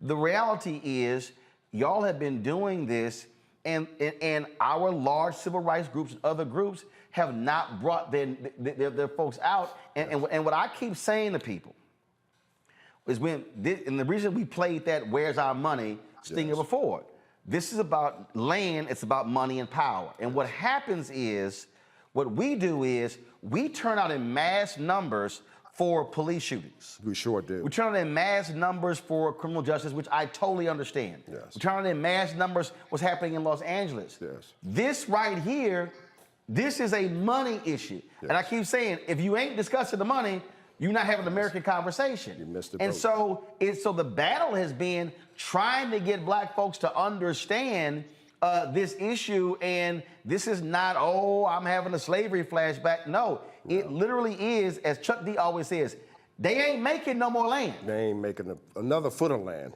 They're making raggedy cars every day. And my grandfather always said, you can't leave your PhD and all of these things. It's not transferable to your children. But he could leave his poor old raggedy farm to his 12 children. And that's exactly what he did. When you own a house, you also own the land that house on. It's the exact same thing. It's the same thing. And the most powerful tool that you can possess, people, is land ownership. Don't be confused by this other stuff. This building that we're in, is sitting on somebody's land. Yeah. Everybody that's watching, you're sitting on somebody's land. You can either own your own or be trespassing on somebody else's. You're absolutely right. And I'm just going to use an example. It wasn't land, but the example I'm about to use goes to just, unfortunately, how some of our folk think. I was speaking at a Chamber of Commerce event, a Black Chamber of Commerce event in Houston, and they had a live auction. Yeah. And they had a diamond pendant that was in the live auction. And the diamond pendant, I think, sold for about $900. Yes. Then they had a tailored suit. The tailored suit sold for $1,500. And I was sitting at the table, and I said, "That's a damn shame." And somebody said, "Why you saying it's a damn shame? That's $900 and $1,500. That's $2,400 for the organization." I said, "You do know you can sell that diamond pendant that's right. to somebody else. You can't sell no damn tailored suit." That's right. Because it's tailored just for you. It's tailored just for you. And they looked at me and they were like, "Damn, I ain't never thought about it that way." I said, "Think about how you spend money. That's right. And so the point is, what is actually an asset or just what's on your ass? It's a difference. Or two hands are scratching with. And Roland, I want to take people back to 2009 because that's exactly when we were trying to get the settlement finalized with President. If people don't know, Pickford. Yes, the former President Barack Obama. I called you and I told you, I said, Roland, this thing failed 9 times in the Senate. And you said, could you get there? And I said, yes. You asked me, what legislators are giving you problems, board? I gave you the names, and your listening audience started blowing their phones up. That's the power of what you do from where you're sitting. And that's the difference that you made in those black farmers' lives. 22,000 black farmers received $12,000 for taxes and $50,000 for a settlement. Yes, a lot of them didn't get it or should have got it, but 20,000, 20,000, yes, got $1 billion in this country. And guess what? I think I would have been stuck in the Senate if you hadn't raised the voice and the black conscience of people watching. That's the power of unity and having a voice like you that can come in and say, this is what's going on right now. Well, keep us abreast of and what you need our folks to do, because it's absolutely taking our audience and pushing them to call, pushing them to write, pushing them to email, pushing them to tweet. Is there a particular hashtag y'all are using? Not a particular hashtag, but I would like the listeners to support the lawsuit. If you have an organization, file a petition in federal court and support our lawsuit. That's something that black organizations can do. I know Ben Chavis was out there from the Black Press. He said he was going to support it. We need people that are head of these organizations to file a petition in federal court and support it. Go to nationalblackfarmersassociation.org and support our organization. Everybody should be a member. Everybody eats, don't they? People just think farming and, oh, I don't have any relationship to farmers. Mm-hmm. You just ate dinner somewhere. It's about 7 o'clock somewhere in America, and a whole lot of people just ate dinner. So support us. That's what we need right now. So what I'm gonna do is, I got a group. I got them on chat group with about 18 civil rights groups, and definitely hit them up with that. Folks, this is John's Twitter feed. Y'all should be following him. Right here is J.W. Boyd, NBFA. That way you can get details as things are happening with what's going on. As you see, he follows me. I follow him, and so we need to do that because. I just keep telling y'all, this is about money. It's about money. It's about power. We're talking about $4 billion. You heard him say in the Pickford, that was $1 billion. Yes. People running around hollering about reparations and what we need, but you're waiting for somebody to vote on that. This was $1 billion black farmers actually got. Yes. $1 billion. This is $4 billion they're trying to get access to right now. And so, and I said something, people got mad at me about, a few weeks ago. I put up something about Nick Cannon and Eddie Murphy having 10 kids. And I had about probably 700 or 900 comments on my Instagram page. Wow. Yet, when I post something talking about us trying to access the $322 billion spent every year in the advertising industry, it might have 8 to 10 comments. And I said, now wait a minute. Which one has a greater impact on black people? That's right. The $322 billion or Nick Cannon having 10 kids? And and that's right. And I would like to challenge some of our significant African-American leaders to get behind us. We have NBA stars, we have boxing stars, we have football stars. Go to Roland's link tonight and tweet and comment about this, man. That's the first thing that these leaders can do. Just don't share that nonsense. When they see the views, when they see that link gets 2 and 3 and 4 and 500,000 links, then they understand, okay, hold up, folks paying attention. Yes. And see, people understand, they watch that stuff. But when they see it gets 1,200 or 1,500, they go, oh man, we can go ahead and ignore them. Yes, that's correct. So. Yep. In fact, I had, just show the last point here, that was a particular company we went after. And they called a black ad agency. They said, hey, can you get us the impressions on his comments on social media? And so the ad agency called me and they said, Roland, can you send me the numbers? And when I sent them the numbers of the traction we got on Instagram, Facebook, Twitter, YouTube, on Fanbase, Snapchat, TikTok, LinkedIn, and they saw the views, they were like, oh yeah, we need to have this meeting with him. But they looked at the metrics. They saw the impact of what the video did, And that's why, and trust me, politicians, Yes, they understand that. So when they start getting those phone calls, and that's what changed that. And so we got to keep doing that because this is about money and money and power. Well, John, we certainly appreciate it, man. Thanks a bunch. Thank you for You it. keep giving them God hell. bless You know I'm right here, I know and it. we'll support you on everything you do. Keep doing what you're doing. I appreciate it, Doc. Folks, got to go to break. We come back. We're going to talk about a sister. She's running for Congress in California. We also going to talk about Alex Jones. Lord, he is crying because he just got hit with nearly $1 billion judgment by a jury in Connecticut. He ain't happy. Plus our Tech Talk segment. So lots we're going to talk about, folks, on the show. Download the Black Star Network app. John laid it out, y'all. Now you understand why black-owned media matters. I'm not interested in white validation, okay? I spent 6 years at CNN. I've been on MSNBC, ABC, CBS, NBC, Fox News, BBC, all of them. I appreciate going on, but when you own your media, you don't have to ask someone permission to have a John Boyd on. And guess what? We can then go as long as we want to because I don't have to ask anybody. But we have to support this, y'all. Right now, when I look at my numbers, we have 903,864 YouTube subscribers. We launched the Black Star Network on September 4th, 2021. We haven't even hit 50,000 downloads of the app. Understand, y'all, when I go and talk to advertisers, they're looking at our downloads. We should be at 100 or 200 or 300,000 downloads of the app. All of our content is on the app. This show, the 6 other shows on the Black Star Network, we got 3 shows in development. So trust me, we're building because we're not interested in asking for permission. Download it on your Apple phone, your Android phone, your Apple TV, your Android TV, your Roku, Amazon Fire TV, Xbox One, Samsung Smart TV. And if you got an Apple phone and you got Roku and you got Samsung Smart TV, download them to all 3. It's all good. You can actually download it.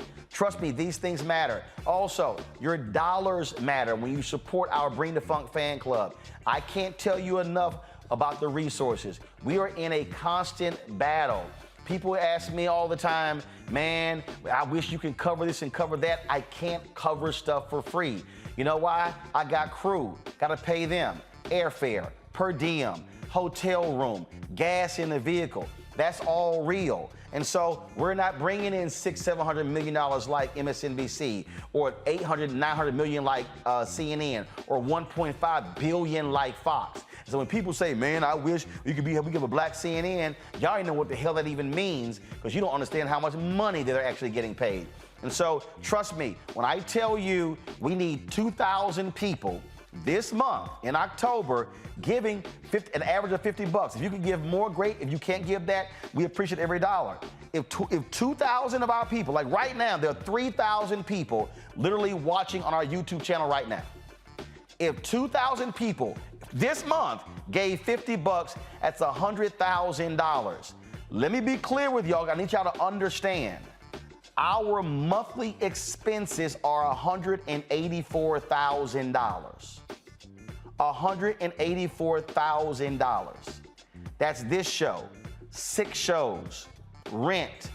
Y'all didn't understand, our Comcast business bill is $3,000 a month because we gotta have fiber. This ain't no regular house Wi-Fi, y'all.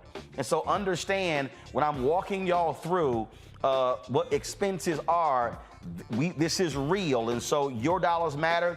And so if you give during the show, I'm gonna shout folks out at the end of the show. But check your money orders can go to P.O. Box 57196, Washington, D.C. 20037-0196. Cash App is $RM Unfiltered. PayPal is R Martin Unfiltered. Venmo is RM Unfiltered. And Zelle is RolandSMartin.com, RolandMartinUnfiltered.com. And again, when I ask y'all also to hit the like button, understand you are impacting the algorithm. And so if we get 1,500, 2,000 likes, that impacts us and that increases the revenue because we now are being recommended by YouTube more. So I'm not asking you to hit the like button to make me feel good. That also drives revenue for us.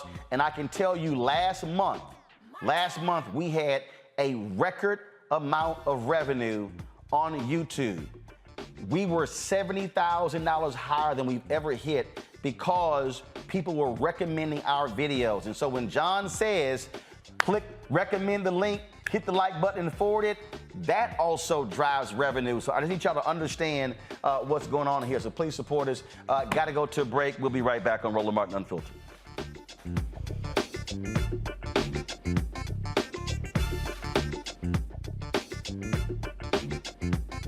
When we invest in ourselves, we all shine. Together, we are Black beyond measure. I've always said this, rather than to continue to fight for a fair piece of the pie and the equal slice of the pie, I want my hand on the knife that cuts the pie. And to that extent, who bakes the pie and who puts it in?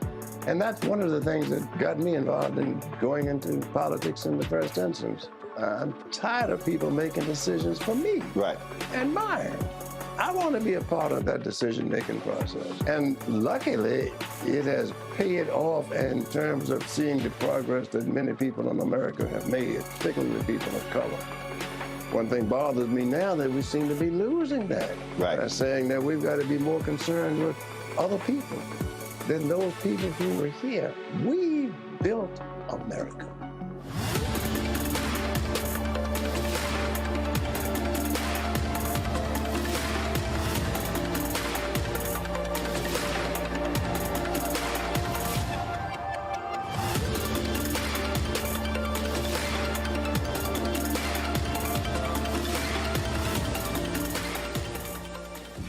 When we invest in ourselves, we're investing in what's next for all of us. Growing, creating, making moves that move us all forward. Together, we are Black beyond measure. Libraries empower the community with education. Liberia Economic Development Initiative, LEDI, is hosting the International Life Changers Awards and Liberia's bicentennial to celebrate LEDI building the country's first modern public library and technology center. Join event host Roland Martin. Our honorees, Reverend Dr. Jamal Bryant, Zernona Clayton, Thomas Dorch Jr., Dana Lupton, Dr. Tammy Graysteel, on October 29th at the CNN Center, Atlanta. There are no public libraries in Liberia, but together we can change that. Get tickets at ledinow.org. I'm Deborah Owens, America's Wealth Coach, and my new show, Get Wealthy, focuses on the things that your financial advisor and bank isn't telling you, but you absolutely need to know. So watch Get Wealthy on the Black Star Network.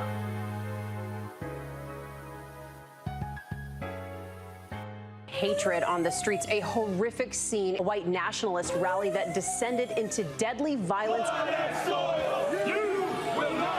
White people are losing their damn minds. As an angry pro-Trump mob storms the U.S. Capitol, we've seen We're about to see the rise of what I call white minority resistance. We have seen white folks in this country who simply cannot tolerate black folks voting. I think what we're seeing is the inevitable result of violent denial. This is part of American history. Every time that people of color have made progress, whether real or symbolic, there has been what Carol Anderson at Emory University calls white rage as a backlash. This is the rise of the Proud Boys and the Boogaloo Boys. America, there's going to be more of this. Here's all the Proud Boys, Dave. This country is getting increasingly racist in its behaviors and its attitudes because of the fear of white people. The fear that they're taking our jobs, they're taking our resources, they're taking our women. This is white fear.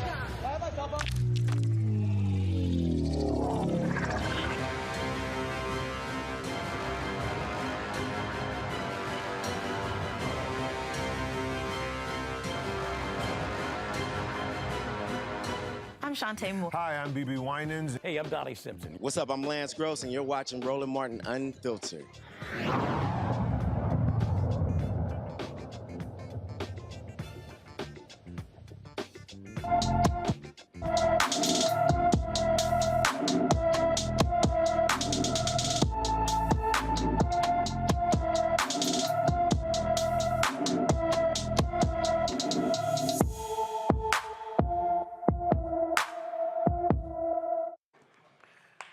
All right, folks, today is Black and Missing. Devon Hester has been missing from Philadelphia since July 28th. The 15-year-old is 5 feet 6 inches tall, weighs 125 pounds with black hair and brown eyes. Anyone with information about Devon Hester should call the Philadelphia Police Department at 215-686-8477, 215-686-8477. Man, that's got to be sad. I mean, July, yo, this kid has been missing almost 3 months. And here's the deal. This is why we do this segment. This story is not on mainstream media. Every single day on this show, Nola, Scott, and Cleo, we do a Black and Missing segment specifically for this. And it is crazy to me that this kid has been missing since July 28th. I haven't heard his name anywhere else. And when we do these stories, I mean, it's like constant. I mean, I'm astounded. A lot of times, you know, we have a lot of recent where it may have been last week, a few days ago. But my goodness, this shows you this is why people were going off on that idiot Kanye and that dumbass Candace Owens about White Lives Matter. You cannot tell me a little white kid who is 15 years old goes missing on July 28th, and then the whole country don't know about it for 3 months. That's a fact, Nola. Mm-hmm. It is a fact. And it's very interesting because it seems like for different groups, for certain groups, certain things are entertaining. So when we are murdered, when there's something gross and ugly, that seems to be what entertains people about Blackness. But when young white kids go missing, that seems to entertain, everyone else about them not physically being where they are supposed to be, and everyone hoping that they are still alive. So it's just very interesting to me how people seem to be interested in us once we are dead, but everyone else seems to get, the courtesy of hoping that they get to come back home. Well, actually, let me not say everybody else, because that's not true either. So, I'm really emotional for not this child that's missing and scared and Lord knows all types of other things, because I'm speaking affirmatively that this child is still alive. I can't even begin to imagine what the family is going through. Right. And I'm just so happy that you are once again, sounding the alarm on this child not being where they are supposed to be. I can tell you, Scott, there's no way. I don't know what my state of mind would be if my nephew, who's a freshman, has been missing for 3 months. Oh man, I can tell you, as a mother of three, as the son of parents and father of 3 daughters, it would just be devastating. And my daughters are all grown, and it would just drive me crazy. But listen, man, it's hard being Black in America. Ain't nobody looking for Jamal and Jamila. You don't see their names up on Amber Alerts or anything. You don't see local news or national news looking for our Black children. And trust me, whether they'll run away or not, they need to be found. And so, it's a great service you do. I've been doing the show for a while, and you added it a few years in, I think. And, what would be interesting is whether, as you post that, and then subsequently, how many of these children that you post have been found, or it's worked out, or even that it hasn't worked out based on your postings. That data, you should share that data at some point. Yeah, what we've done in the past is we've done stories where unfortunately folks have been found dead, but we also have done the follow-up when they've actually been found. If I think about when we started doing this every single day, frankly, that hasn't been a lot.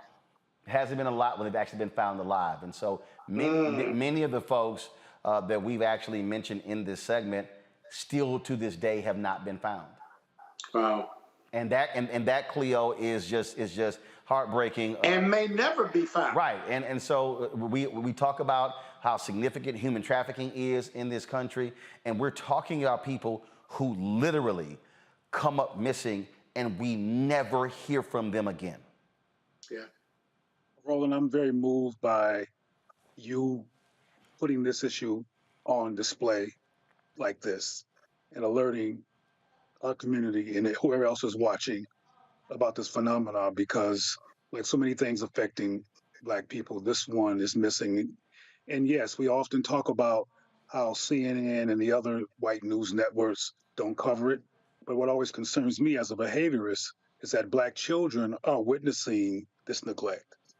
Black children are witnessing this gap in their humanity being affirmed.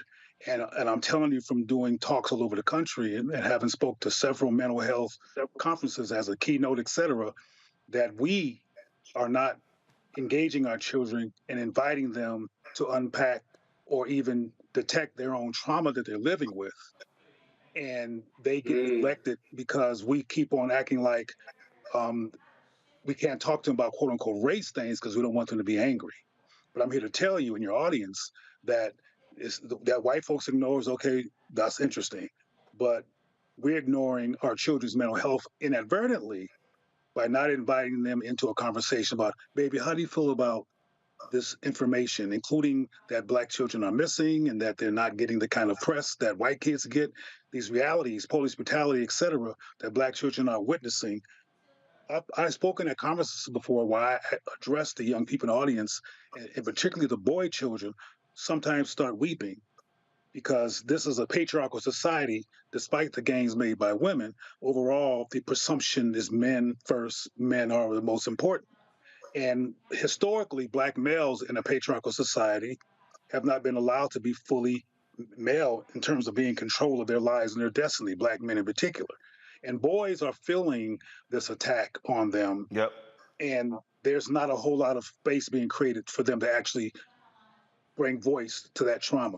So I want to thank you for raising the issue of missing Black children, but also want your audience to understand that children are also watching this and experiencing this disappointing reality of Black erasure, and they should be taught by their parents that they can actually express themselves about these issues instead of ignoring the white supremacy mythology and Black trauma is a real phenomenon that we're dealing with. And again, this is, and I just want people to understand when I'm talking about why we do what we do, why this is important, why these things matter. I don't know of any other Black-owned media outlet. I don't know of any other Black-targeted media outlet that every day has a dedicated section to somebody who's Black and missing. That's why we started this. What was it after the white woman in Colorado? I mean, we've had the Black and Missing Foundation on. I've had them on going back to my TV One show. But when we saw all that ridiculous coverage where, and again, it was important to be covered, but all these national media outlets was covering this white woman who came up missing, who later was found dead. That's when I said, damn that. Every day, we're gonna have a Black and Missing. If somebody's Black and missing, we're gonna have a segment every single day on this show alerting you of that because if we don't do it, we know they're not gonna do it. And so that's why Black-owned media matters. That's why I tell y'all why you gotta support because if we're not here, if we're not in business, guess what? There's no outlet for that every single day. And that's why independent Black-owned media matters.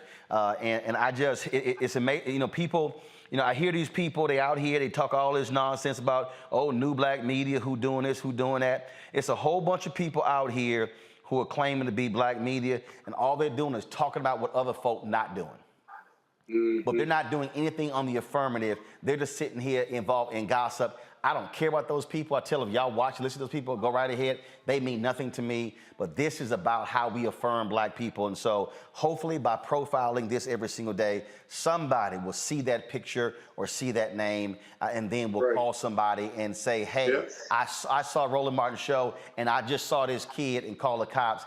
Because if no one ever says it, then they don't even know they're even missing. So that's why that's critically important. All right, folks. Roland, I think it's important to mention that you are true Black media. There's a difference between white accommodationist Black-faced media and Black media that's truly involved in Black life and cares about Black people and have Black people's back. You're not buffooning and jumping around and doing what's quote unquote popular or doing what's safe for white folks. You're really getting in there on behalf of Black people, and I appreciate it. I appreciate it, Cleo. Thanks a bunch. Folks, Congresswoman Karen Bass is running for mayor of Los Angeles. which means that she'll be vacating her congressional seat. Well, there's a runoff for that particular seat. My next guest is one of those folks. She's a former councilwoman in Los Angeles, Jan Perry. It's the 37th district. The runoff is going to be on Election Day, November 8th. She joins us right now. First off, Jan, before we talk about the congressional race, I got to get your thoughts about the absolute mess with the LA City Council. Did you serve with the three folks who were caught on tape? One of them who is now resigned, but the other two, Gil Cedillo and Kevin De Leon, they still haven't stepped down. Yeah, I termed out of the city council in 2013, and so they came in the group after me, but I know all of them, some better than others, and, you know, it's a strange feeling to hear people say such horrible things when you've had conversations with them recently. And, you know, everything seemed to be normal, but apparently it wasn't. And so I think about what Dr. Angelo always said to us: when someone shows you who they are, believe them the first time. So now our eyes have all been opened. So let's talk about this congressional race. You're in this runoff here, and what are you saying to the voters as to why you should be the choice to replace Congresswoman Karen Bass over your challenger? Well, I have the greatest and most significant amount of experience getting homeless people off the street and into services and into housing. I represented Skid Row for 12 years, and I was able to get a large number of people off the street. I built and funded the largest emergency shelter in the city to give law enforcement an alternative to taking people in on a 72-hour psychiatric lockup and then putting them back out in the street. It still exists today. It's got 650 beds. And I continue to build out a pipeline so that people could have choices and options and a path forward to recover. Obviously, that was one of the issues that came up in the recent debate between Rick Caruso and Congresswoman Karen Bass as well.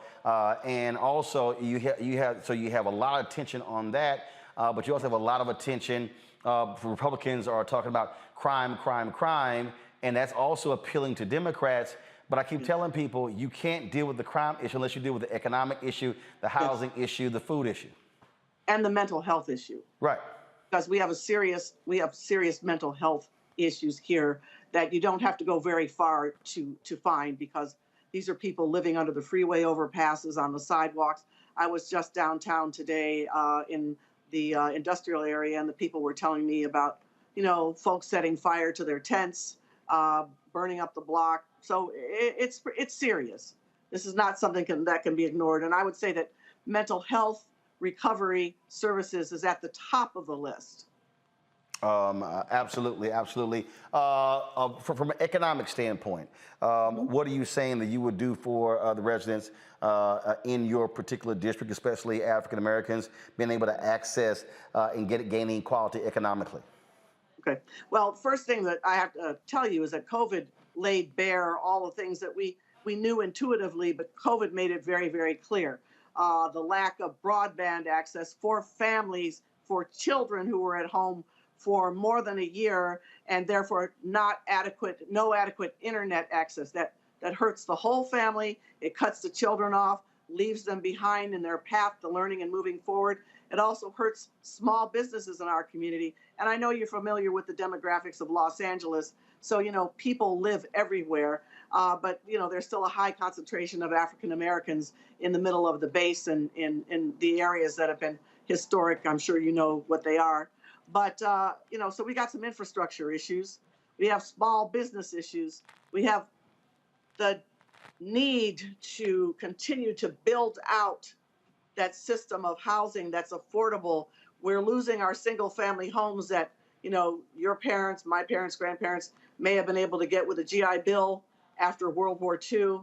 And those blocks are rapidly disappearing. And that's the erasure part, because then land speculators and real estate investment trusts come through and buy up the paper block by block, tear these single family homes or the duplexes or the triplexes that people put their life savings into, and then they disappear. And then you get not more affordable housing, you get market rate housing. So that doesn't really help deal with the root causes of what we need to rectify here. And that's what I'm going to work on.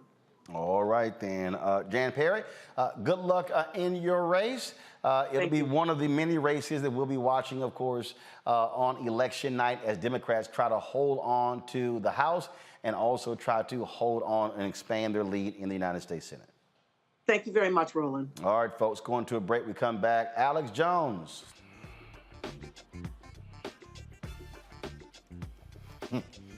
He got to pay up. He talked a whole lot of smack. A Connecticut jury just smacked his ass. We'll tell you all the details when we come back. All right, folks, you're on YouTube. Hit the like button, y'all.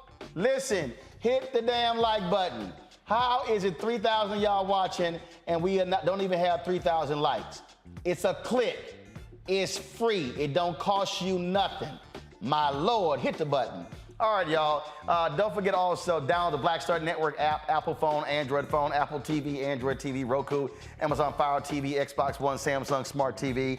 We appreciate that. Also, again, join our Bring the Funk fan club.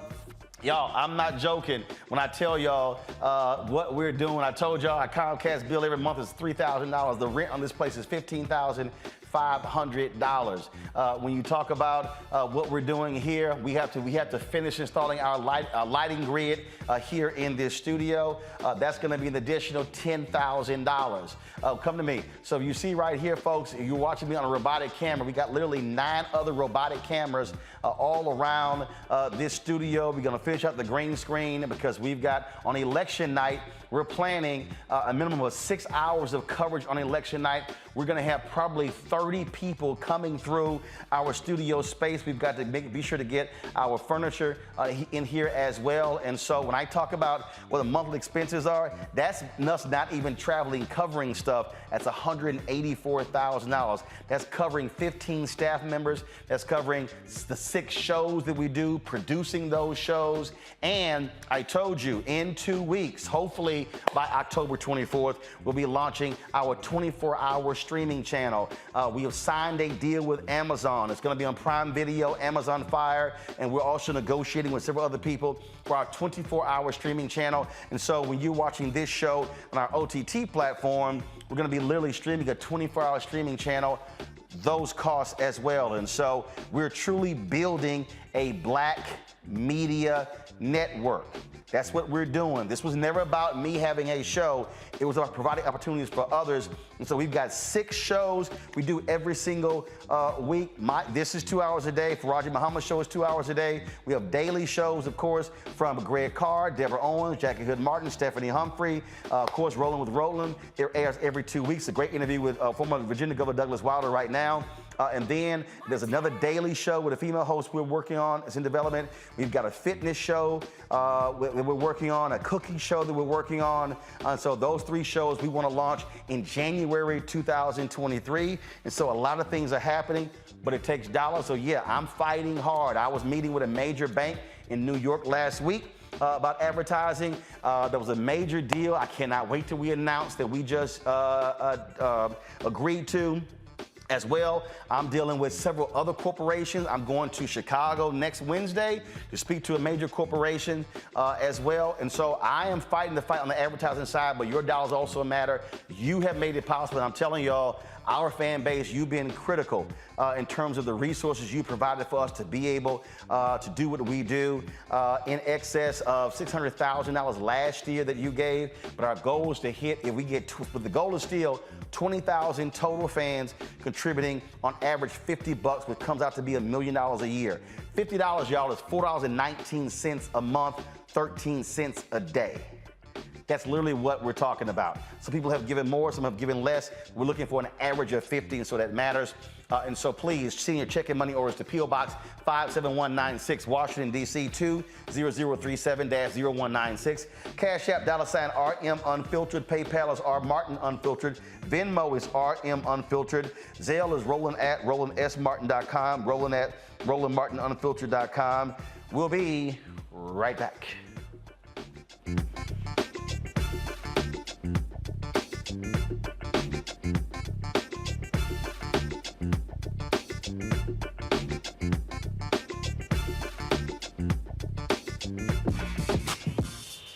When we invest in ourselves, our glow, our vision, our vibe. We all shine.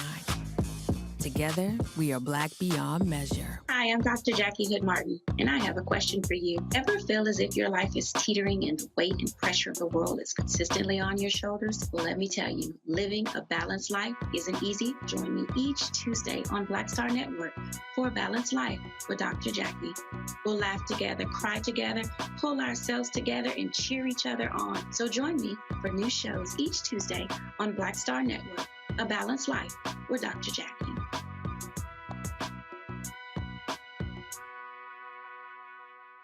When we invest in ourselves, we all shine. Together, we are Black beyond measure. You know what's on the ballot. It's not just legislation and policies we believe in. It's democracy. Our democracy. There's a choice on the ballot between freedom and fear, between cruelty and compassion, between chaos and community, between voting or violence, and the end of rights generations have fought for. The extremists have a plan, a roadmap for a nation where your voice is silenced and your vote is a memory, where they count their votes and cast ours aside. That's why this year, this fight, this vote is so important. Register, engage, volunteer, fight back against the disinformation and despair, and most of all, vote, because your vote is all that stands between our future and theirs. It's about us. Everybody out together. We are in sunny South Dallas. The election is coming up. It's super important that folks know who they are voting for, but more importantly, what they are voting for. Y'all, we got the free shirts and free lunch right over here. Freedom is our birthright. No matter what we're up against, we're sending a message in Dallas and Texas and in this country. We won't back down. That's what this bus tour is all about. The housing cost is one of the most capitalized areas that we have found. People who are marginalized, that are brown and black, we are suffering the most, and I think that we have the biggest vote and the biggest impact in this election. I'm voting for affordable housing, for sure. We should not be paying the cost of a utility failure because our elected officials are too proud to say we need help. I know that we can bring out our people to vote. It's a part of our birthright. Right. It's a part of our heritage, and surely it's a part of our present and part of our future. That's right. That's what's up. And we won't black down. Forward that message to 5 friends, because in that message, it's got links to how to get registered, how to check your registration status. Like I said, 2:30 we'll start rendezvousing right here on this street. I am voting to let our voice be heard in the rural communities that, hey, we are people too. There are things that we need. Free shirts, free food, and lots of power. We are in Longview, Texas, where Black Voters Matter, 365. Whatever type of oppression a white supremacist throws our way, we will not black down. We are in relentless pursuit of liberation of our people. Freedom is liberation for black bodies and black communities to make economic change through political power. Freedom is choice. We won't black down. We won't black down. We won't black down, y'all. We won't black down. We won't black down. We won't black down. Yo, what's up? This your boy Ice Cube. What's up? I'm Lance Gross, and you're watching Roland Martin Unfiltered.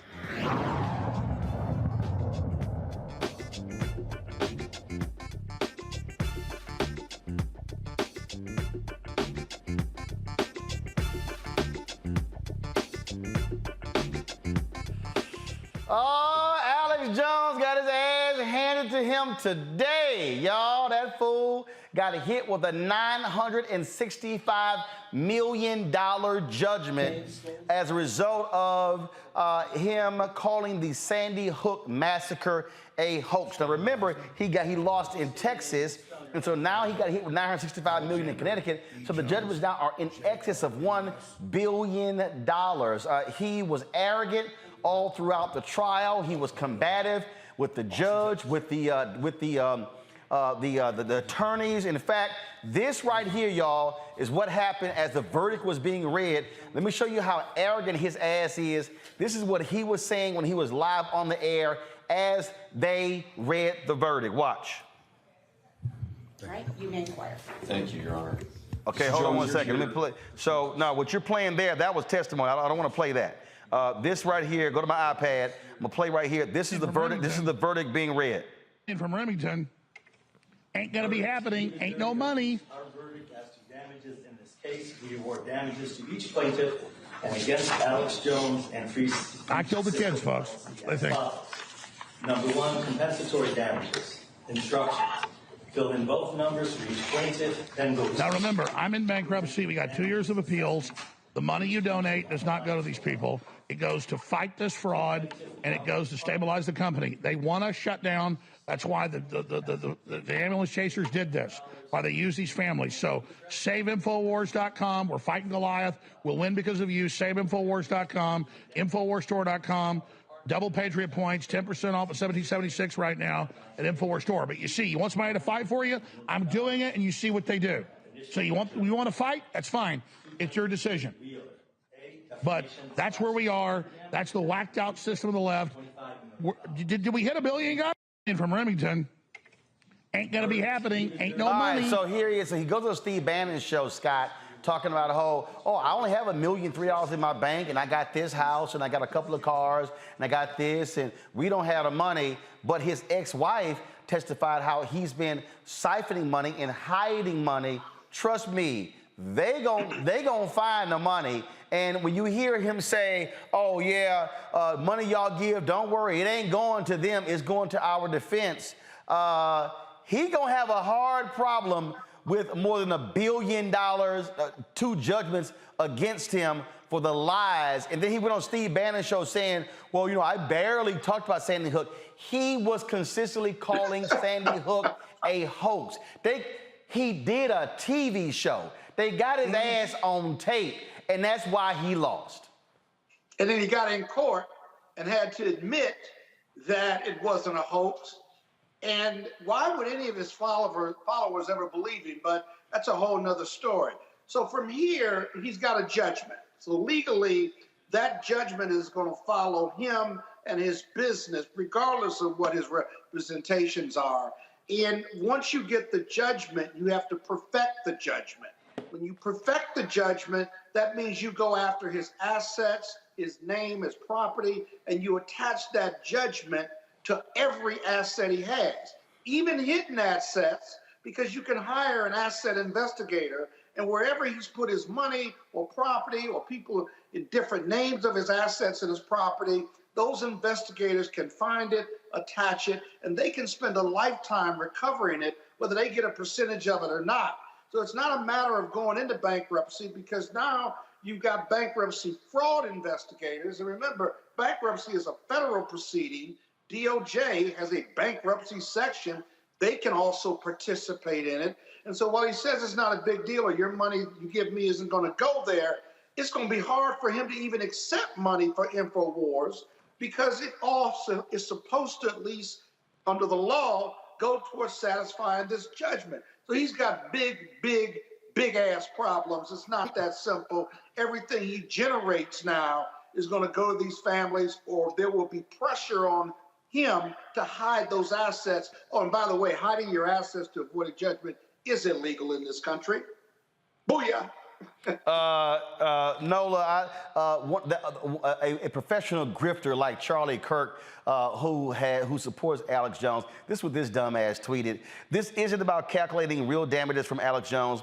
This is about sending a message. If you upset the regime, they will destroy you completely and utterly forever. No, what it means, Nola, if your ass lie and you basically call this a hoax, and one of the people who got some of the judgment today was an FBI agent. This fool sat there and he pushed a lie, and by saying Sandy Hook was a hoax when these families were grieving the loss of their children. Well, guess what? This is a perfect example why Dominion is suing Fox News and Newsmax and OAN. Yeah. All of these people have gotten away with lies, and they have followed Donald Trump and the Republican Party lying. And I'm glad to see Dominion saying, hell no, we're not settling. And these families going to court now, they now have to run. And this fool, every time he say, oh, y'all give money, don't worry, it's not going to them. Oh, trust me, they gonna go after his punk ass. Mm-hmm. And the thing about it is, what's so infuriating is that they are so dug in and they keep running their mouths. Like, they are coming for all of your things, and you are still running your mouth. And so for me, I'm really, really happy that there's this level of accountability. You know, like, he's going to have to pay and continue to pay and continue to pay. But for me, I think about the long-term damage that's done. Even reading that tweet from that you just showed, using the term regime, you know, as a political scientist, that hits me in a particular way, because you are, first of all, you're gaslighting, you know, people who follow those sorts of personalities. And the real problems, the real things that are happening in this country, they are going to their people and kind of demeaning and kind of treating them, you know, to these sorts of things as if, yes, these things are happening, but it's happening from the people you are trusting. And that's the part of it for me that really, really kind of bothers me. I'm happy in one way that, yes, the courts come for all the things, honey, come for everything, right? But they are still running their mouths, and they still have audiences and people who are truly buying into this. And that's the part for me when I try to think through solutions, when I try to think through, okay, yeah, you can make a dent in his pocket, you can humiliate him, you can maybe chop away a little bit of his audience, but they still have people that believe these things. So for me, I'm like, okay, what does it take? What does it take? You know, because we are talking about a large swath of America. We are no longer just talking about the fringes of America. So we just can't throw this away as if it doesn't matter.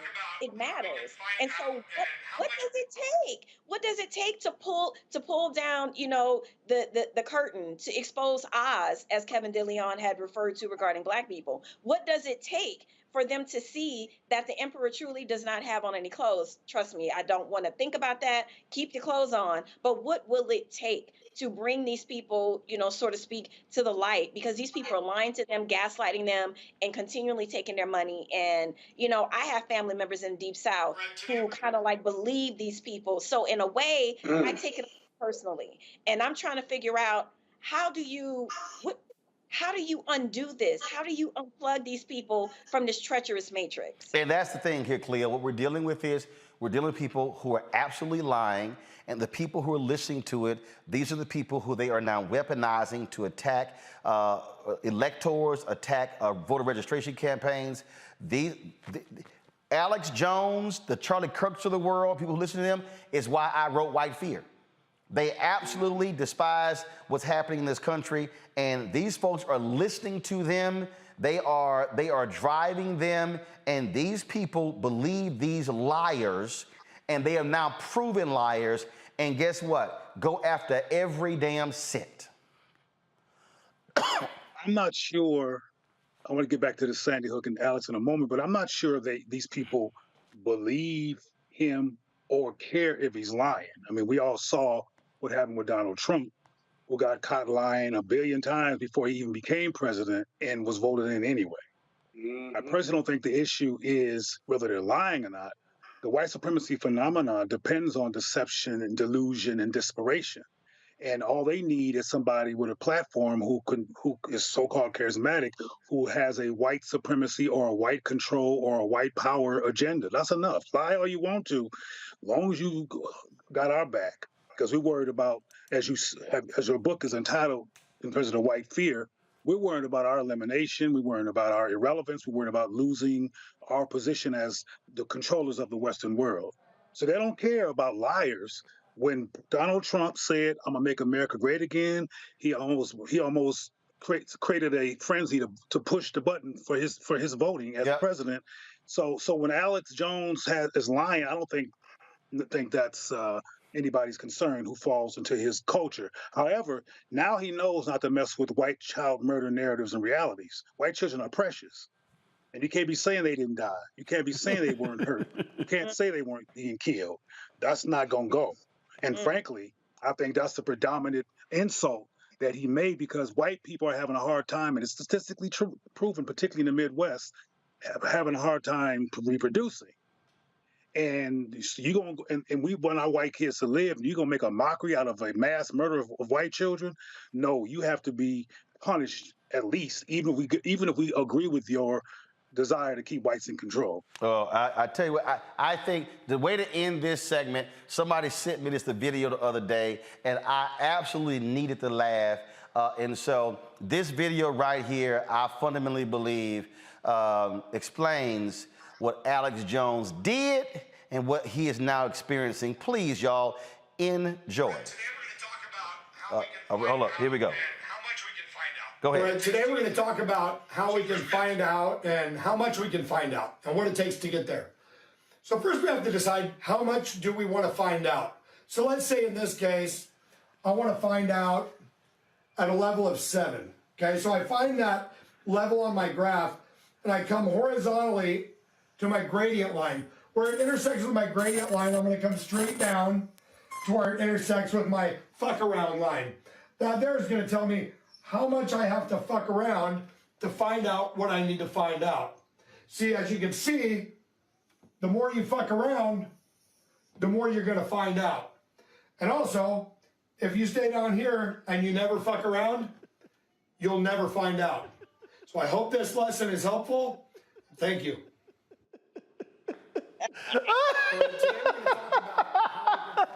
I'm sorry, y'all. I had to play that one. That was, to me, that was just perfect. You fuck around unless you'll find it. All right, Roland. That was deep intellectual analysis. Admit that was deep intellectual analysis. Hey, so the doctor on the panel, does that make sense to you? I see you laughing as well. I've totally it don't make no sense. Oh, I'm sorry, y'all. That was funny as hell. I had to play that one. All right. Time for Tech Talk. The XY axis. Time for Tech Talk. Come on. Yeah,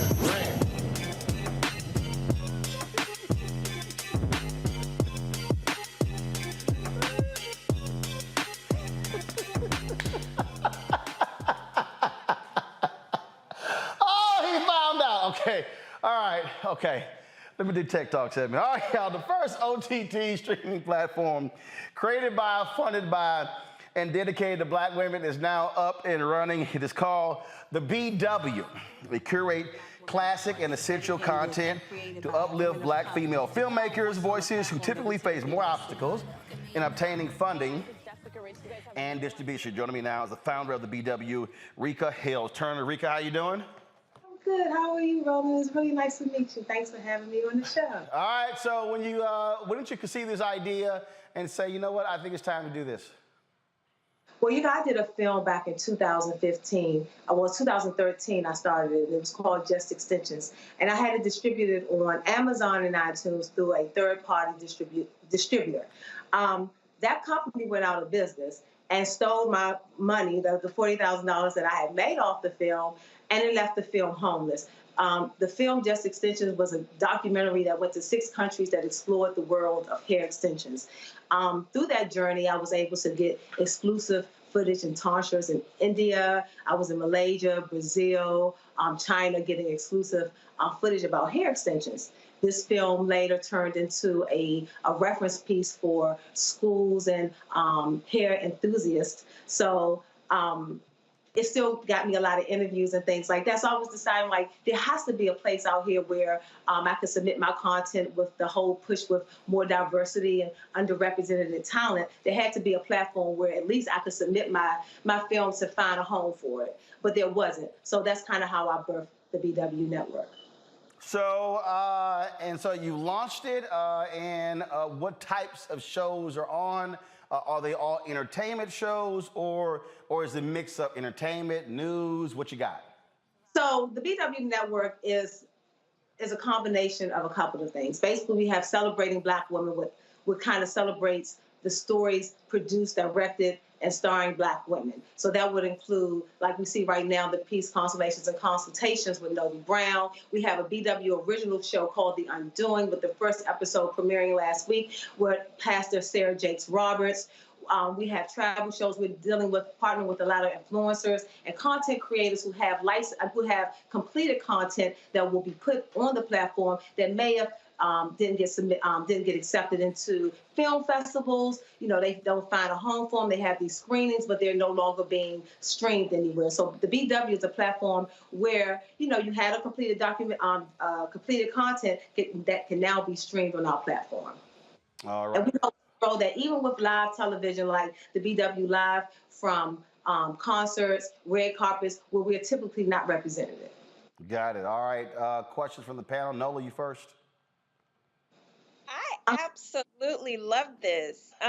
Thank you so much. You know, just recently, I produced my own talk show for 5 years, you know, so I definitely understand the grind of trying to house your content, you know, trying to get people interested in your content, especially if your content has a positive, you know, sort of message.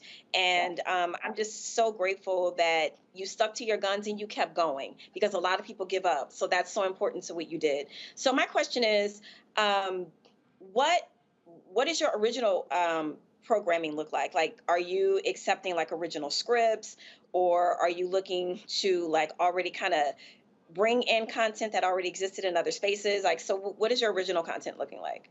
So our original content is what we're producing ourselves, which is The Undoing, our first show. We also have another show, A Sincerely Love, which is a scripted show. And we also have Just Cannabis, which will be a interview type show. In addition to that, we are partnering with content creators who have content that isn't placed anywhere. So we will license that content and we will put it on our platform. Awesome. Thank you. Cleo.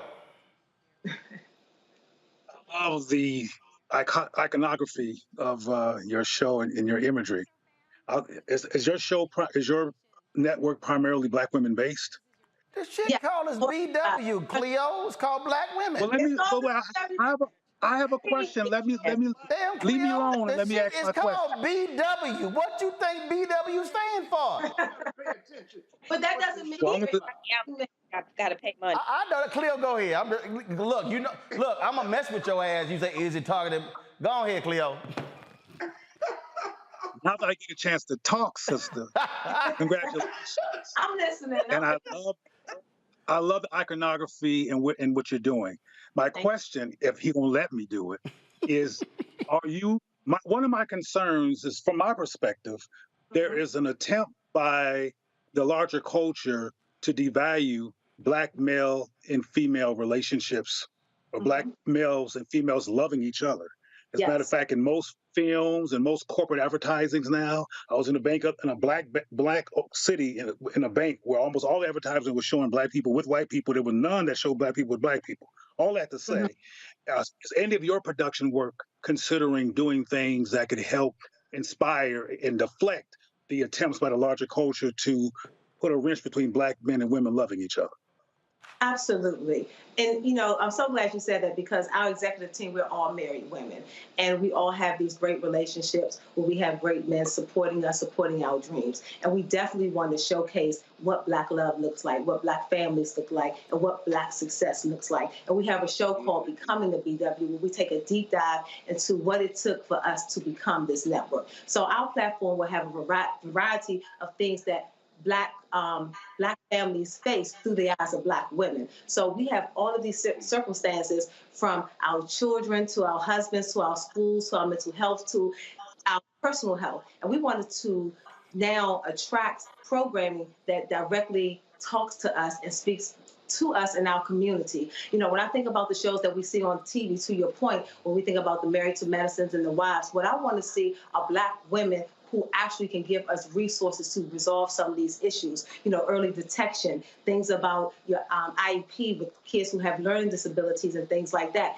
how to do things. And I think the BW will lead by example by showing people, giving them an inside look at exactly how we're building this. As an OTT streaming platform yourself, you understand what it takes to build that and the voice that we need to try to, and the space that we need to try to create in this industry. You know, I wanted to be, when I thought about doing this and trying to get the word out, I have been an entrepreneur for well over 15 years, and Essence and Ebony has always been a place where I could pitch my ideas, pitch my stories, pitch my businesses, and they always welcome with an open arms. But we don't have that in the digital space. And to your point, Roland, Black media matters, and that's why the BW is here, because we do matter. The voice of the Black woman matters, and our stories matters. And I'm hopeful that this platform will kind of be a place to discover the talent that we won't see. So that's what my mission is with the BW Network. Scott? Awesome program, without a doubt. Where can I watch the BW? What platforms are you on, and how do I tell my daughters and granddaughter to watch? Well, you can tell them. They can go to the BW.com, and on the BW.com, you can see all the place, all our platforms where we're streaming. We have Roku, Apple TV, Amazon, Chrome, Roku. So we're on 6 devices that you can download and stream on any device from the App Store. I'll watch and I'll let them know, I promise you. Please let them spread the word and tell them that he don't even know how to download. What you talking about? Don't even. Oh, here we go. I don't even I don't even know why. Nice guest on. We don't need all that. I'm sure he knows how to download. No, he don't. Of course I do. Thank you. No, he don't. Very much. No, and if I don't, my daughters will tell me. No, he don't. He a Kappa. He ain't got no clue how to download. He can't download the Kappa app. He don't know. He don't know. He don't know. All right, y'all. Look, I'm gonna start and I'm gonna finish. All right, Every show. Start. What? You know I ain't lying. The OTT app, y'all, is called the BW. Download it on all available platforms. Rika, we certainly appreciate it. Good luck and congratulations on the launch. Thank you so much for having me. Bye, everybody. Have a good night. All right, have a good one. All right, folks, that is it for us. We will see y'all. First of all, let me thank Nola. Let me thank Scott. Let me thank Cleo for being on the show. Cleo, you now realize it's a network for Black women. Okay? So just saying, It talks about Black men's issues and Black men and women's issues, and hopefully talks about our diversity as Black people. Yeah, but I'm just saying, you now know it's a network for Black women because this shit is called a BW. The BW. That's what that means. The BW. All right. All right, y'all. Thanks a lot. For the record, I never asked what the show was about. I know Nola. Did Nola just have one of them red cups like at a park? No. Did you have? Oh, it's a red mug. Oh. I thought you had one of them damn red Dixie. That's the Kappa one of them cup. red Solo cups. I was about to say. I mean, you are from New Orleans. See, shots fired. I was sitting here being peaceful, drinking my tea, minding my little business. Well, I'm just saying. I'm sorry. I'm interrupting your green tea moment. Get it on. He wants to get it on. No, you know Roland don't like peace. You see how he started? I come in peace, brother. What? Oh, hell no. Not with him. Hell no. I don't wake up. For whatever reason, hell no. I wake. You better be ready. I wake up fighting. I see you wake up violent. In the words of Seth Entertainer, I wish a motherfucker would. All right, y'all. I sure did. I know some of y'all out there talking about, oh, stop cussing on the show. The show's called Unfiltered, okay? Damn. I told y'all that. All right, Chastity, Renee, Deborah Ferguson, Alice, Jeffrey Davis, Stephanie Avent, Terrell Brown, Marie Bromell, Reginald Hudson, Justine Marable, Veronica Whitaker, Nanette White, Richard Pettigrew, Nikita Walton, Joel Clark, Annette Joseph, Anthony Mosley, Michael Pryor, Phillips, Jamel Wallace, all of you, thanks for giving during the show. Jamila Haynes, thank you so very much. Let me see here. That was all the folks who gave via Cash App. Terry Kinlock gave via Altamise Akiva. These are all the PayPal people. Let me see here. Hold up. Who is this here? I'm looking for their name. Why is the name not? Jane Rand, thank you so very much. I appreciate it. Let me go over here. Who gave via Zelle? Let me check that out. Oops, let me go right back.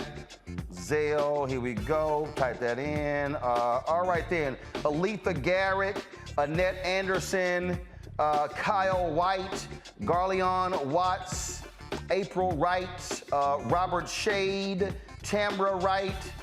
Thank you so very much for all giving during the show. Sharon Allen, thank you so very much, Sharon. Let me also get in Diop Bancole. Let's see here. Devon Slaughter, thank you so very much. Let's see here. Brenda Nelson, Jake Harris, Tango Properties, I'm sorry. And let's see here, I think I got one more.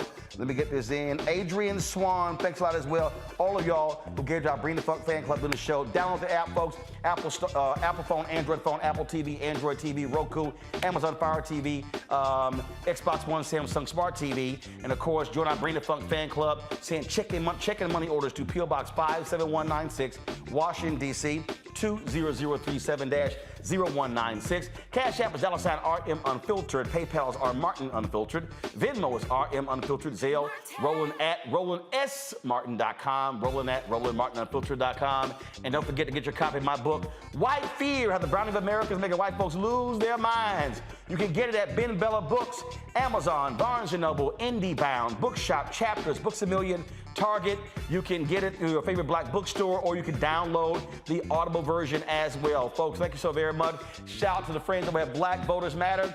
We support them. We stand with them. We see the commercial doing the show as well. And so Latasha Brown, Cliff Albright doing an amazing job. And they have been huge supporters of this show financially as well. They are one of our partners here at Roland Martin Unfiltered, the Black Star Network, and we appreciate them doing so. They put their money where their mouth is. A lot of folks say, man, we love what you're doing. They don't write no checks. Black Voters Matter. They support us in what we do, and we support them in what they do. All right, y'all. I'm going to see y'all tomorrow. Y'all know how we do it. Also, Morehouse, thank you so very much. President David Thomas, thanks a lot. Dr. Walter Kimbrough, thanks a lot, Frat. All the men who showed up last night, we were there too as well. So we had a great conversation. They're sending me the video. We're gonna restream the video of my lecture last night at Morehouse. It was fascinating. You're gonna absolutely enjoy it. So we'll let you know when we have it. We'll have it up on the Black Star Network. I appreciate it, y'all. I got to go. I'll see you tomorrow. Ho!